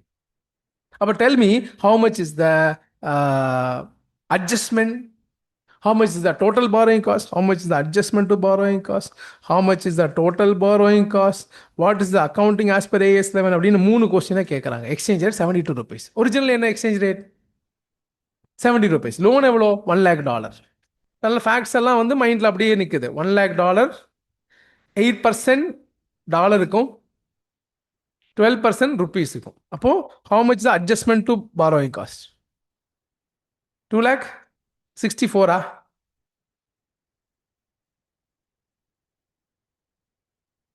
செக் பண்ணிக்கலாம். ஃபஸ்ட்டு நம்ம என்ன கண்டுபிடிக்கணும்? பொறுமையாக எக்ஸ்சேஞ்ச் லாஸ் டோட்டலாக எவ்வளோன்னு கண்டுபிடிக்கணும். which is 1 lakh into rupees 2 தான். டோட்டலாகவே எக்ஸ்சேஞ்ச் லாஸ் 2 lakhs தான். அதுலேருந்து ஆரம்பிக்கணும். டோட்டலாகவே எக்ஸ்சேஞ்ச் லாஸஸ் இப்போ adjustment as per AS 16, adjustment as per AS 11. First priorities யாருக்கு? 16. அதில் ஃபஸ்ட்டு நம்ம கண்டுபிடிக்கும் interest in rupees, which is nothing but $1 lakh into 8% into 72 rupees. Which is how much? 5,76,000. Interest in rupees. இப்போ interest in dollar. Interest in dollar எவ்வளோ அப்படின்னா it is, I'm sorry, interest in rupees நான் தப்பாக போட்டேன்னு நினைக்கிறேன். It is 70 lakhs into 12%, 8,40,000. Interest in dollars. அதுதான் $1 lakh into 8%, I'm sorry, into 72 rupees. 5 lakh. அப்போ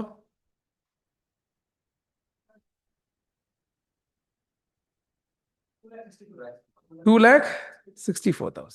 இப்போ சொல்லுங்க, அப்போ what is adjustment to borrowing cost? 2 lakhs தான். Super.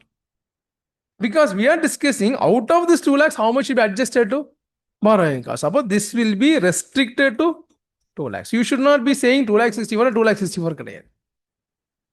Understood? 2 lakhs now you should be adjusting to borrowing cost. அப்போ கொஸ்டினோட இது வந்து question என்ன சொல்லணும்? What is adjustment to borrowing cost? எவ்வளோ ஆன்சர் பண்ணுவீங்க?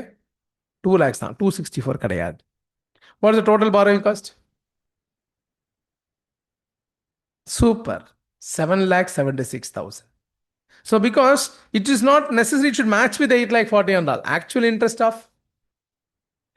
5,76,000. Adjustment of 2 lakhs. Total borrowing cost. What is the accounting as per AS 11? Nil. Nothing. ஏன்னா 2 lakhs exchange loss வந்தது அது ஃபுல்லாவுமே we treated as borrowing cost. அப்படின்னு ப்ராப்பராக இதை அண்டர்ஸ்டாண்ட் பண்ணிக்க. இதான் ஏஎஸ் 16 டிஸ்கஸ் பண்ணுறது. அண்டர்ஸ்டூடா? அப்போ as 16ல we should understand what are borrowing cost. Borrowing cost primarily dash cost. எல்லா இன்ட்ரெஸ்டும் டேஷ் தான். இன் அடிஷன் டு தட் இந்த மாதிரி எக்ஸ்சேஞ்ச் டிஃபரன்ஸில் ஒரு பார்ட்டும் adjusted as borrowing cost. சரி, at borrowing cost என்னன்னு very clearly understood. Similarly, some brokerage and all given அதுவும் should be added to borrowing cost. அதனால வெறும் இன்ட்ரெஸ்ட் நினைச்சக்கூடாது. சம் brokerage ஆன் லோன் கொடுத்தா அதுவும் should be considered as part of borrowing cost. Understood? சரி, அப்போ we were very clear with what are it should be relating to qualifying asset. Qualifying asset na enna an asset that takes substantial period of time for its intended use or sale, which means generally 12 months period. Or asset 12 months ஆகும் sir ready ஆகிறதுக்குன்னா அப்போ அதுதான் அது qualifying asset. Qualifying அசட்டாக இருந்தால் தான் இந்த இன்ட்ரெஸ்ட்டை அந்த அசட்டோட capitalise பண்ண முடியும். If it is not a qualifying asset then இன்ட்ரெஸ்ட்டை அந்த அசட்டோட கேபிட்டலைஸ் பண்ண முடியாது. And it should be expense. So it has to be a dash asset. Qualifying asset. So classroom kaga. It's not a regular class, no. From examination perspective, not for a regular class. For examination purpose, whenever the term is called construction, அப்படின்ற மாதிரி terms use பண்ணினா, we imply that it is qualifying asset. இதுவே ஒரு purchased assetன்னு சொன்னா, not a qualifying asset. ப்ராக்டிக்கலாக it can be interpreted differently. But class ரூமுக்கு அதாவது எக்ஸாமினேஷனுக்கான guidance my dear friends, construction of an asset அப்படின்னு சொன்னாலே அது குவாலிஃபைங் அசெட்டும், பர்ச்சேஸ்டு அசெட்னு சொன்னாலே நான் குவாலிஃபைங் அசெட். அப்போ நீங்கள் ஆன்சர் வரணும். அதோட related interest should be expensed. Qualifying அசெட்டாக இருந்தால் capitalise and not a qualifying அசெட்டாக இருந்தால் it should be எக்ஸ்பென்ஸ்ட்.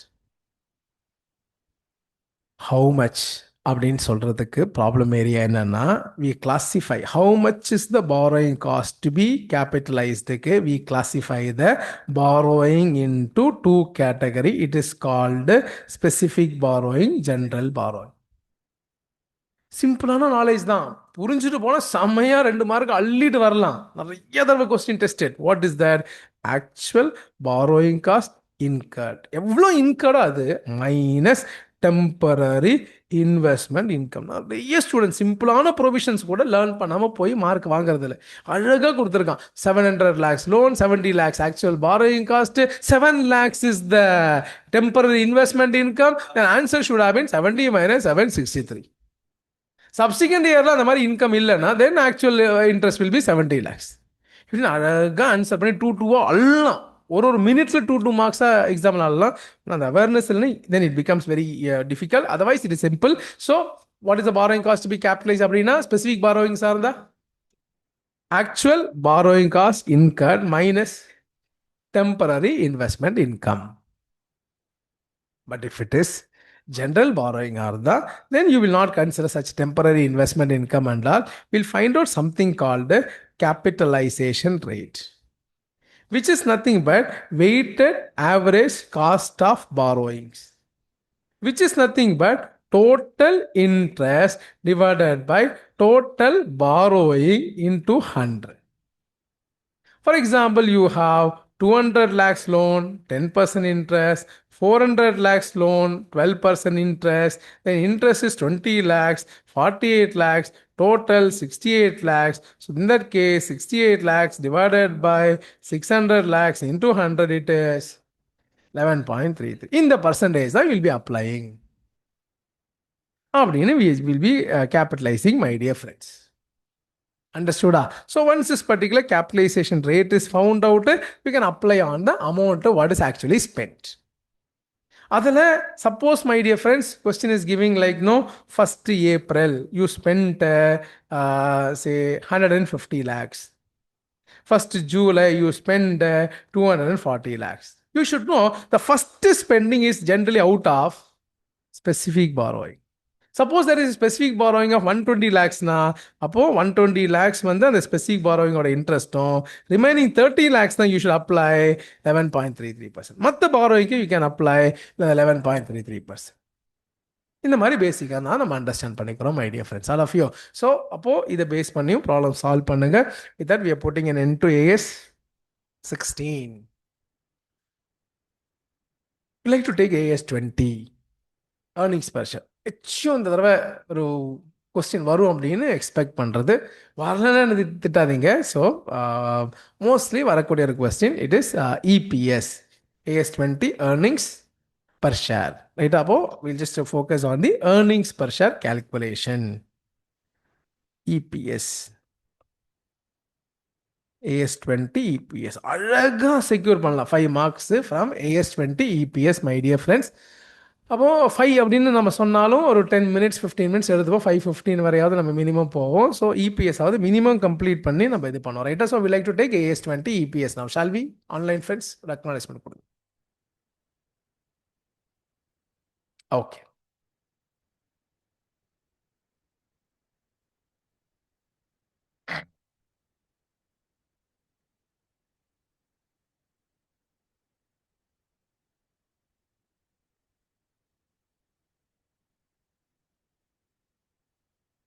AS 20 EPS. Regular class, now we start with objective, scope, blah, blah, blah things. We should calculate basic EPS, diluted EPS. Basic EPS அப்படின்னா profit available to equity shares divided by weighted average number of equity shares. We call this as space divided by variance. This profit available to equity shares, which is equal to PAT minus preference dividend. Earlier we had dividend distribution tax, இப்போ இல்லை, அதனால PAT minus preference dividend. அப்போ கொஸ்டின்ல if there is preference share capital na you should deduct the preference dividend. அங்கே we discuss cumulative non cumulative concept ஆனால், but basic profit is there na, definitely preference dividend will be given. So thereby PAT minus preference dividend. இதுதான் numerator part. There is no other complication. Numerator is over. Denominator, my dear friends, weighted average number of equity shares. In computing weighted average number of equity shares, number of equity shares which will be multiplied by period weight, also called as time weight. And sometimes you may have another weight called paid up value weight. In other words, my dear friends, 1st April அன்னைக்கு you had 2 lakh shares. 1st August அன்னைக்கு additionally issued 1,60,000 shares. Additional issue. So by 31st March அன்னைக்கு you actually have 3,60,000 shares. அப்போ இதோட weighted average ரொம்ப simple. 2 lakhs into 12 by 12. 1,60,000 into April, May, June, July. So there is 8 by 12. So thereby it is 2 lakhs. And 2/3, so which means, my dear friends, 2/3 6,667. So thereby 3,06,667. This is a number we'll be considering first. Weighted average number of equity shares. Very simple. We have something called effective dates. எல்லாத்துக்கும் if you remember அதெல்லாம் விட்டுருங்க, class ரூம்ல மாட்டுருங்க. Bonus shares. When you have bonus shares, my dear friends, we will say that the bonus related effect was there during the current year as well as during the previous year. In other words, on the bonus vandale, we will be having a retrospective application. We will be having retrospective application. About this bonus or effect we will be considering throughout current year as well as throughout previous year. Bonus vanda eppadi we should calculate the weighted average number of shares. So for example, 1st April aniki we had 3 lakh shares. 1st July aniki we had a bonus which is 1 for 3. அதுக்கப்புறம் 1st September aniki additionally issued 2,40,000 shares. அப்போ what is the weighted average number of equity shares? We calculate பண்ணா what will be your answer?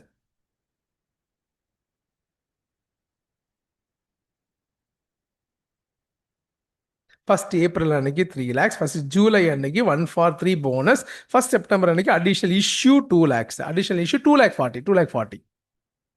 What is the weighted average number of shares?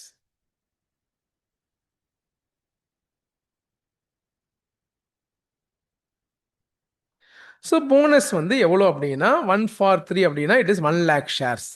அப்போ அந்த 1 lakh ஷேர்ஸும் though legally issued on 1st July will be considered existing right from the beginning of the year.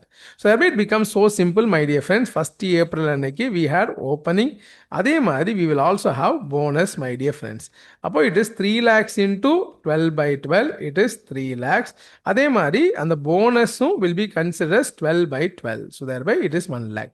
Even though bonus share was issued only on 1st July, it is considered right on 1st July itself. அப்போ 1st September அன்னைக்கு additional issue, my dear friends, அது 2,40,000. 2,40,000 into எவ்வளோ months அப்படின்னா it is 5 months. 7 months. 7 by 12, it is 1,40,000. So thereby answer is 5,40,000. Suppose இதுவே 1st April அன்னைக்கு we had opening balance of 3 lakhs. அதுக்கப்புறம் 1st June அன்னைக்கு we had an additional issue of 1,50,000 and we find that 1st September அன்னைக்கு we had a bonus as 1 for 5A. அதுக்கப்புறம் 1st December அன்னைக்கு we had additional issue, my dear friends, 1,20,000. இந்த sumல how to find out the weighted average number of equity shares?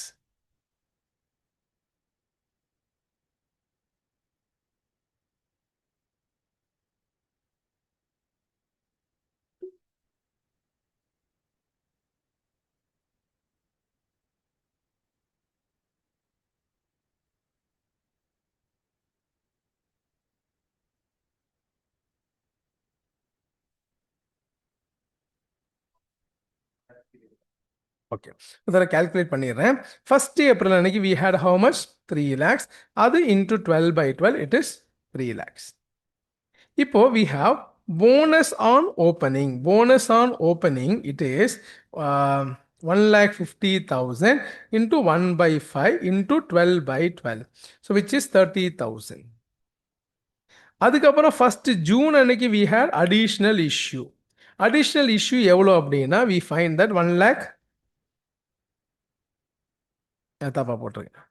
3 lakhs. 3 lakhs into 1 by 5 into 12 by 12, அது 60,000. Additional issue is 1,50,000. 1,50,000 into 10 by 12. So it is how much அப்படின்னா bonus on additional issue. இது எவ்வளோ? 1,50,000 12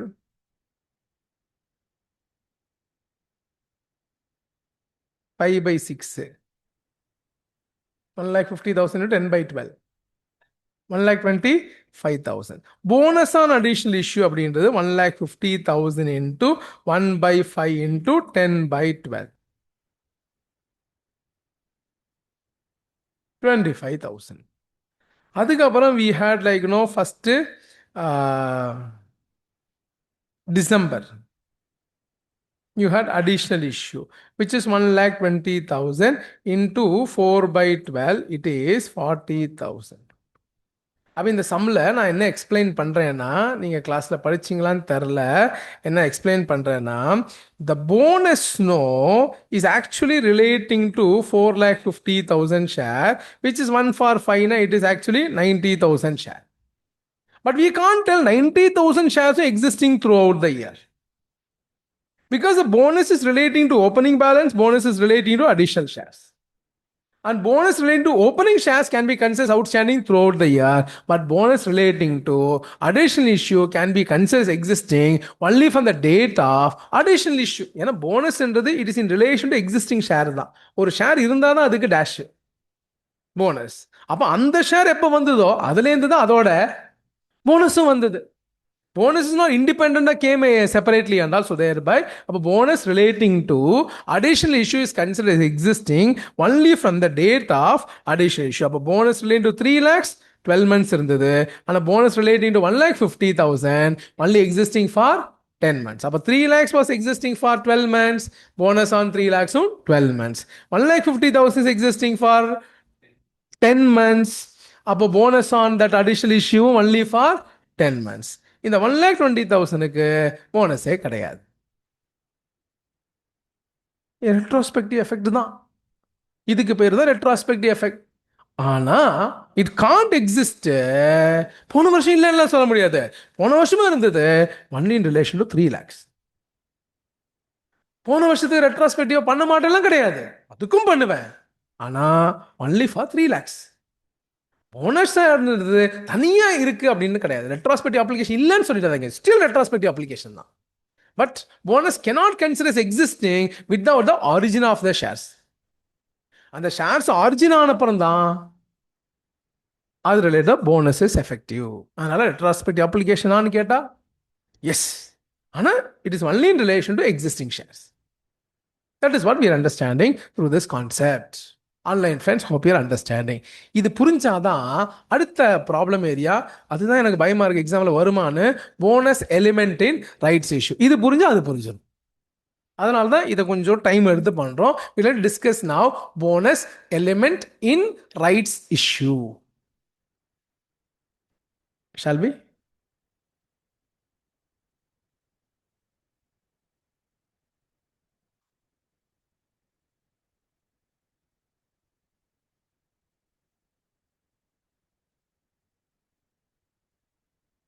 So when we say rights issue அப்படின்னா it is issued for cash தான் to existing shareholders.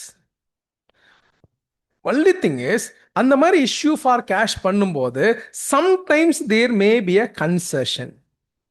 That is a price less than market price. அப்ப இந்த standard சொல்லுது if like that if issued na அந்த concession is bonus. அந்த concession is, அப்போ every rights issue will not have bonus element and all. Only if the rights issue is made at a price less than market price you have bonus element. அதனால எல்லா rights இஷ்யூலையும் bonus element கிடையாது. Rights issue வந்தாலே bonus element அப்படின்னு கிடையாது. Only if the rights issue made at a price less than market price there is bonus. சரி, அப்போ அந்த போனஸ் இருந்தா அதை எப்படி எக்ஸ்பிரஸ் பண்றதுன்னா we can't express like this as bonus shares. அது ஒரு போனஸ் ஃபேக்டரை எக்ஸ்பிரஸ் பண்ணும்.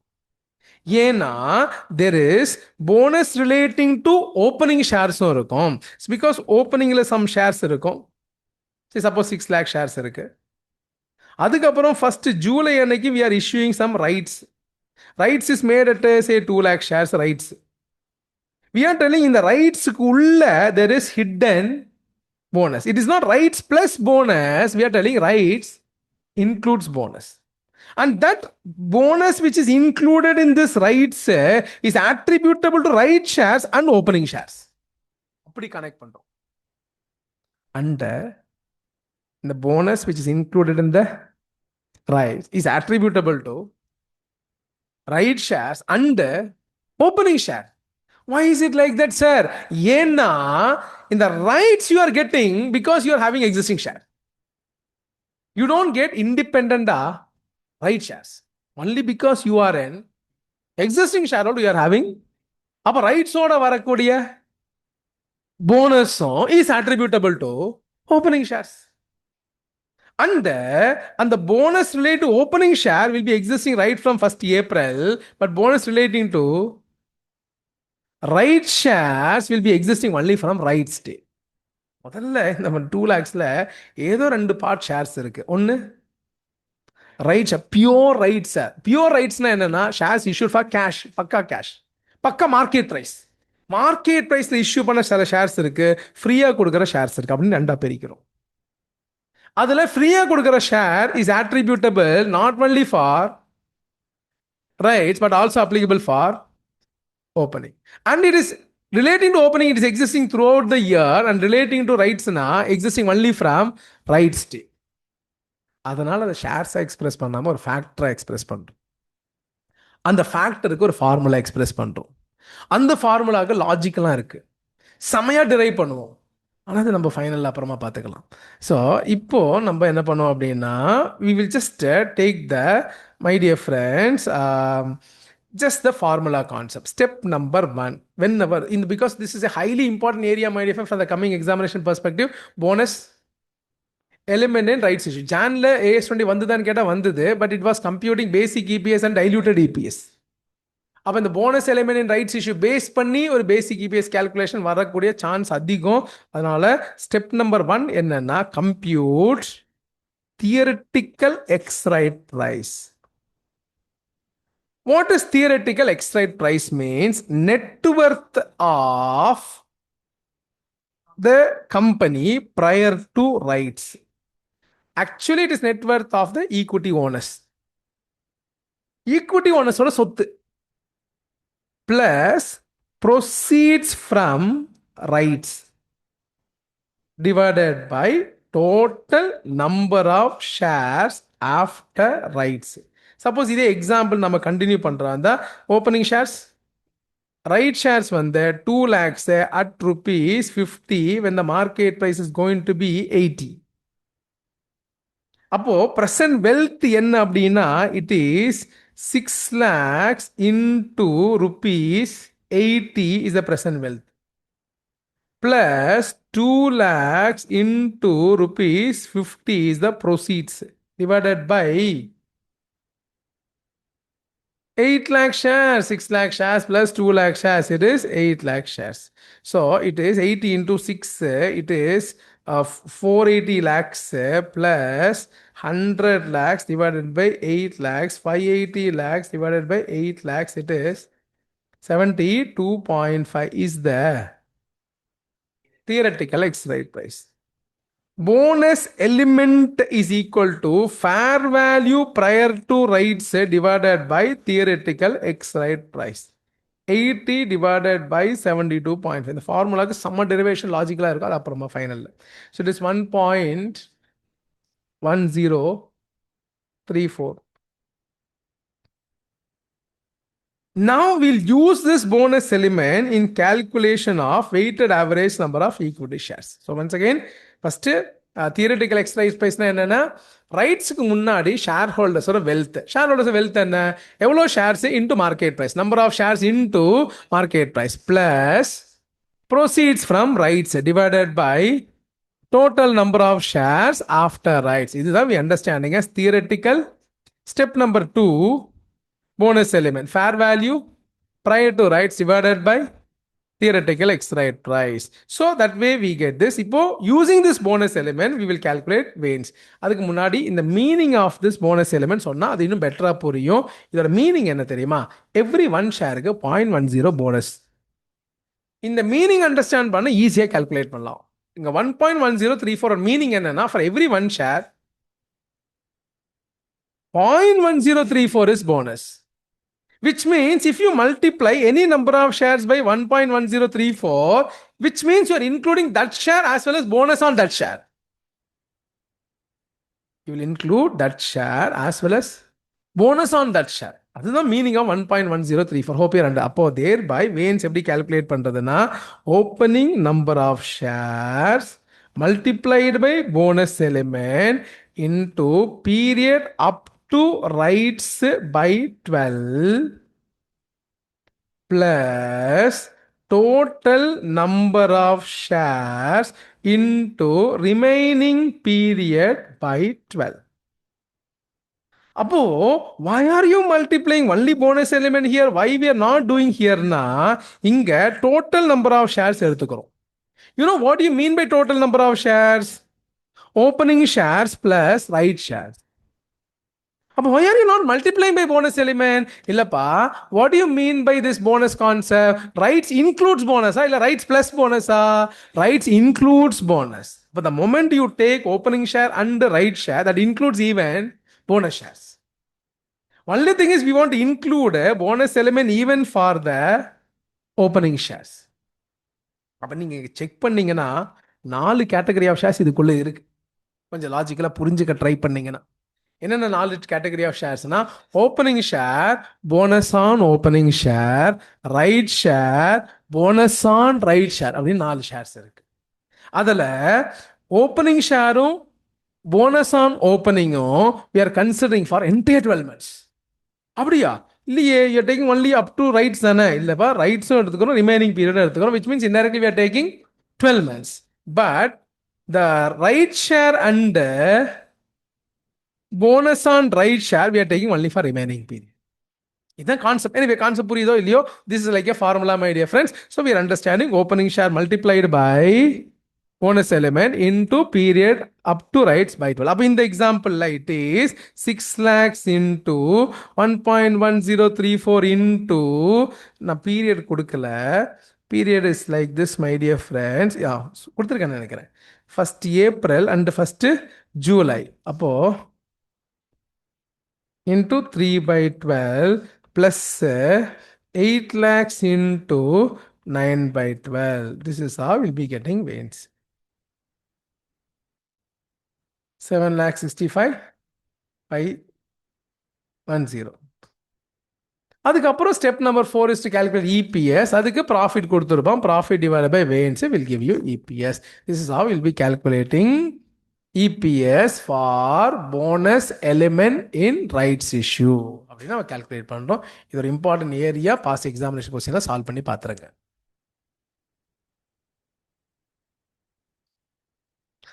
If there is profit of last year given, then last year EPS you should be restating, which is called adjusted basic EPS.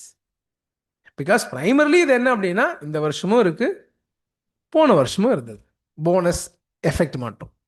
அப்போ if they have given profit of last year, அப்படி கொடுக்கலன்னா தென் எங்க sir adjusted பேசிக் EPS தேட வேண்டாம். You report only the EPS of current period.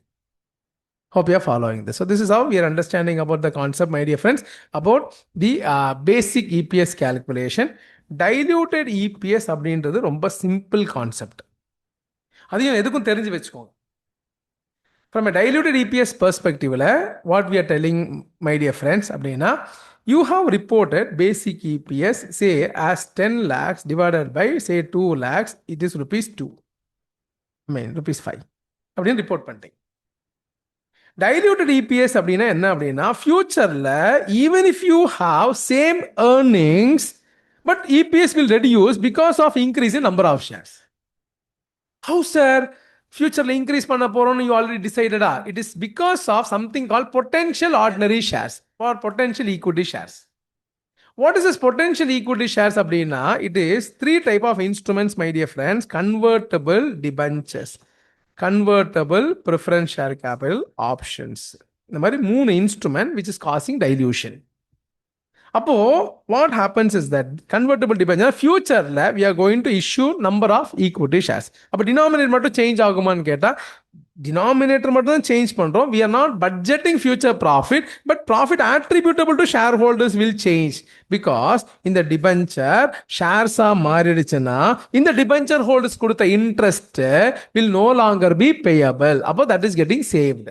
That will become naturally profit available to shareholders. So thereby what we will do is that we will calculate diluted EPS as adjusted pace divided by adjusted gains. Adjusted pace na என்னன்னா, so already you consider profit attributable equity shares for basic EPS. அதில் will be having savings in interest net of tax. டிபென்ச்சர்னா மட்டும். Preference ஷேர்ஸ்னா savings in preference dividend. இங்கே savings in interest net of tax. இது adjusted base. அதே மாதிரி adjusted வேன்ஸ் என்ன அப்படின்னா, it is already consider once no for basic EPS. அதை எடுத்துட்டு ப்ராஸ்பெக்டிவ் இன்க்ரீஸ் இன் வேன்ஸ். Prospective increase in weight, which means the number of shares that will be issued to debenture holders, that will be considered, and accordingly we'll be calculating EPS. And suppose if this resulting EPS, my dear friends, what you calculated is more than basic EPS, na adukku per anti-dilution, it shall not be reported. It shall not be reported. அப்படினு நம்ம understand பண்ணிக்கோ. புரிஞ்சுதுங்களா? So that is how we understand about diluted EPS. Options பொறுத்தவரை my dear friends, from a options பெர்ஸ்பெக்டிவில் it is what அப்படின்னா, in future number of shares will increase but they will pay cash. அப்போ அதை you should not include for the diluted EPS. But அதில் if there is some concession எலிமெண்ட்னா will express bonus on future bonus பற்றி சொல்லிட்டு இருக்கோம். அப்போ which means my dear friends there is a formula here, number of option into concession divided by market price is what the number of shares that should be included for diluted EPS. Suppose you have certain options, 4 lakhs. Means what? They can buy 4 lakh shares by payment of say rupees 60 or rupees 120 when the market price is going to be 160 rupees. Appo they will pay money, but they will pay less than market price. அப்போ நம்ம என்ன சொல்றோம்னா we'll find a bonus which is 4 lakhs into 40 divided by 160. இது the issue price of the option. Concession அப்படின்றது என்னன்னா it is market price minus issue price. So thereby it is 1/4 1 lakh shares. அப்போ 4 lakhsல 1 lakh is actually considered as bonus. Other you will include for diluted EPS. அதை include பண்ணும்போது you understand numeratorல no change. Numeratorனா profitல no change, changes only in the denominator. But convertible debenture, convertible preference shares, you will be having savings in interest, savings in dividend, numerator changes, denominator changes. இதுதான் நம்ம வந்து understand பண்ணிக்கிறோம் from an EPS perspective. ரொம்ப ரொம்ப important standard from A coming examination my difference EPS அப்படின்னு நான் நினைக்கிறேன். அப்படி வரலன்னா ஒன்றும் பண்ண முடியாது. இன்ஸ்டிங் சொல்லுது, உள்ள இருக்க பக்ஷி சொல்லுது, பட் பக்ஷி தப்பாக கூட சொல்லும். So will be having a continuation, my dear friends. இன்னைக்கு நம்ம டிஸ்கஸ் பண்ணது amalgamation, internal reconstruction, consolidation, financial statements, branch accounts, AS 11, AS 16, AS 20 இதெல்லாம் நீங்கள் பண்ணுங்கள். மற்ற டாபிக்ஸ் எல்லாம் கூட பண்ணுங்கள். அடுத்த கிளாஸ் வந்து சில விஷயங்கள் உங்களை நினைவு ஊட்டணும் அப்படின்னு ரிமெம்பர் பண்ண வைக்கணும். AS 4 adjusting event, non adjusting event, theoretical segment of case studies. அதுக்கப்புறம் வந்து maybe any other case buyback related ப்ரொவிஷன்ஸை கொஞ்சம் ரீகால் பண்ணி அங்கே ஷார்ப். இப்போ நீங்கள் பைபேக்கெலாம் ட்ரை பண்ண வேண்டாம், அனாவசியமாக மறந்து தான் போகும். அந்த 3 கண்டிஷன்ஸ், அப்புறம் டிவிடெண்ட் கண்டிஷன்ஸ் ஏதாவது இருந்தது, அந்த மாதிரியான தியரட்டிக்கல் செக்மெண்ட் டிஸ்கஸ் பண்ண மண்டே அரௌண்ட் 10 to ஒரு 11:30 or 12 நம்ம மீட் பண்ணி அதை உங்களுக்கு இது பண்ணோம். ஏர்லி மார்னிங் வச்சுக்கணும் தான் இது பண்ணோம், பட் ஃபைனல் கிளாஸ் இருக்குது. ஸோ முடிச்சுட்டு இங்கே உடனே வந்து will be starting with this இது பண்ணோம். ஸோ நல்லா பண்ணுங்க, நல்லா படிங்க. இப்போ ஃபோக்கஸ் பண்ணி இந்த 5 சோர்ஸஸ் அப்படியே சால்வ் பண்ணிட்டு வாங்க. இந்த ஒரு 3 RTPs, 3 பாஸ்ட் எக்ஸாமினேஷன், ஜான்ல, மே, செப்டம்பர், ஜான் 26 RTP. அதே மாதிரி ஒரு 4 இல்லை 5 சஜஸ்டட் ஆன்சர்ஸ். நிறைய பிளென்டி ஆஃப் டைம் இருக்குது. பொறுமையாக அந்த கொஸ்டினை படித்து அண்டர்ஸ்டாண்ட் பண்ணி இது பண்ணுவாங்க. தேவையில்லாமல் வெக்ஸ் ஆக வேண்டாம். ஸோ எஃபர்ட்ஸ் போடுங்க. எக்ஸாமில் 100 மார்க்ஸ் எழுதினாலே அக்கௌண்ட்ஸ் பொறுத்தவரை 30-40 வரும். அதில் 2-3 கொஸ்டின் பக்கா கரெக்டாக ஆச்சுன்னா then it will suit to 60s and 70s. அப்போ அதுக்கேற்ற எஃபர்ட்ஸை ஒழுங்காக ஃபோக்கஸ்டாக பண்ணுங்கள்.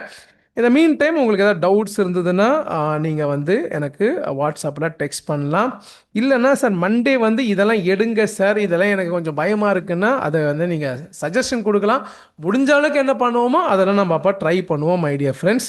ஸோ எல்லோரும் ஒன்று சஜஷன் சொல்லி மொத்த சிலபஸ் மறுபடியும் 2 hours முடிக்க முடியுமான்னு கேட்டால் அது முடியாது.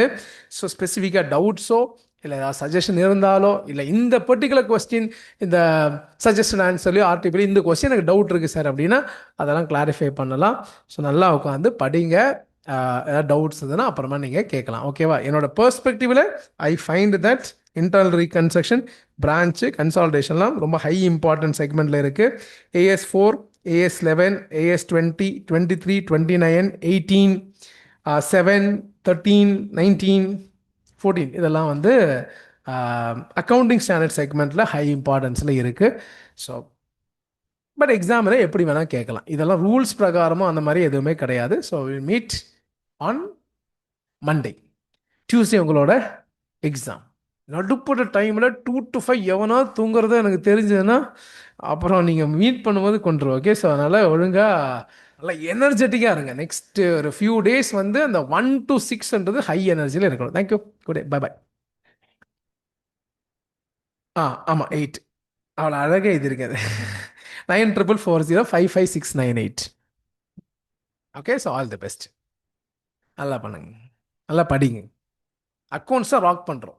அக்கௌண்ட்ஸ் ஒரு 70 75 மார்க் எடுத்துட்டா மற்ற எக்ஸாம் அழகாக அப்படியே டென்ஷனே இல்லாமல் போய் எழுதிடலாம்.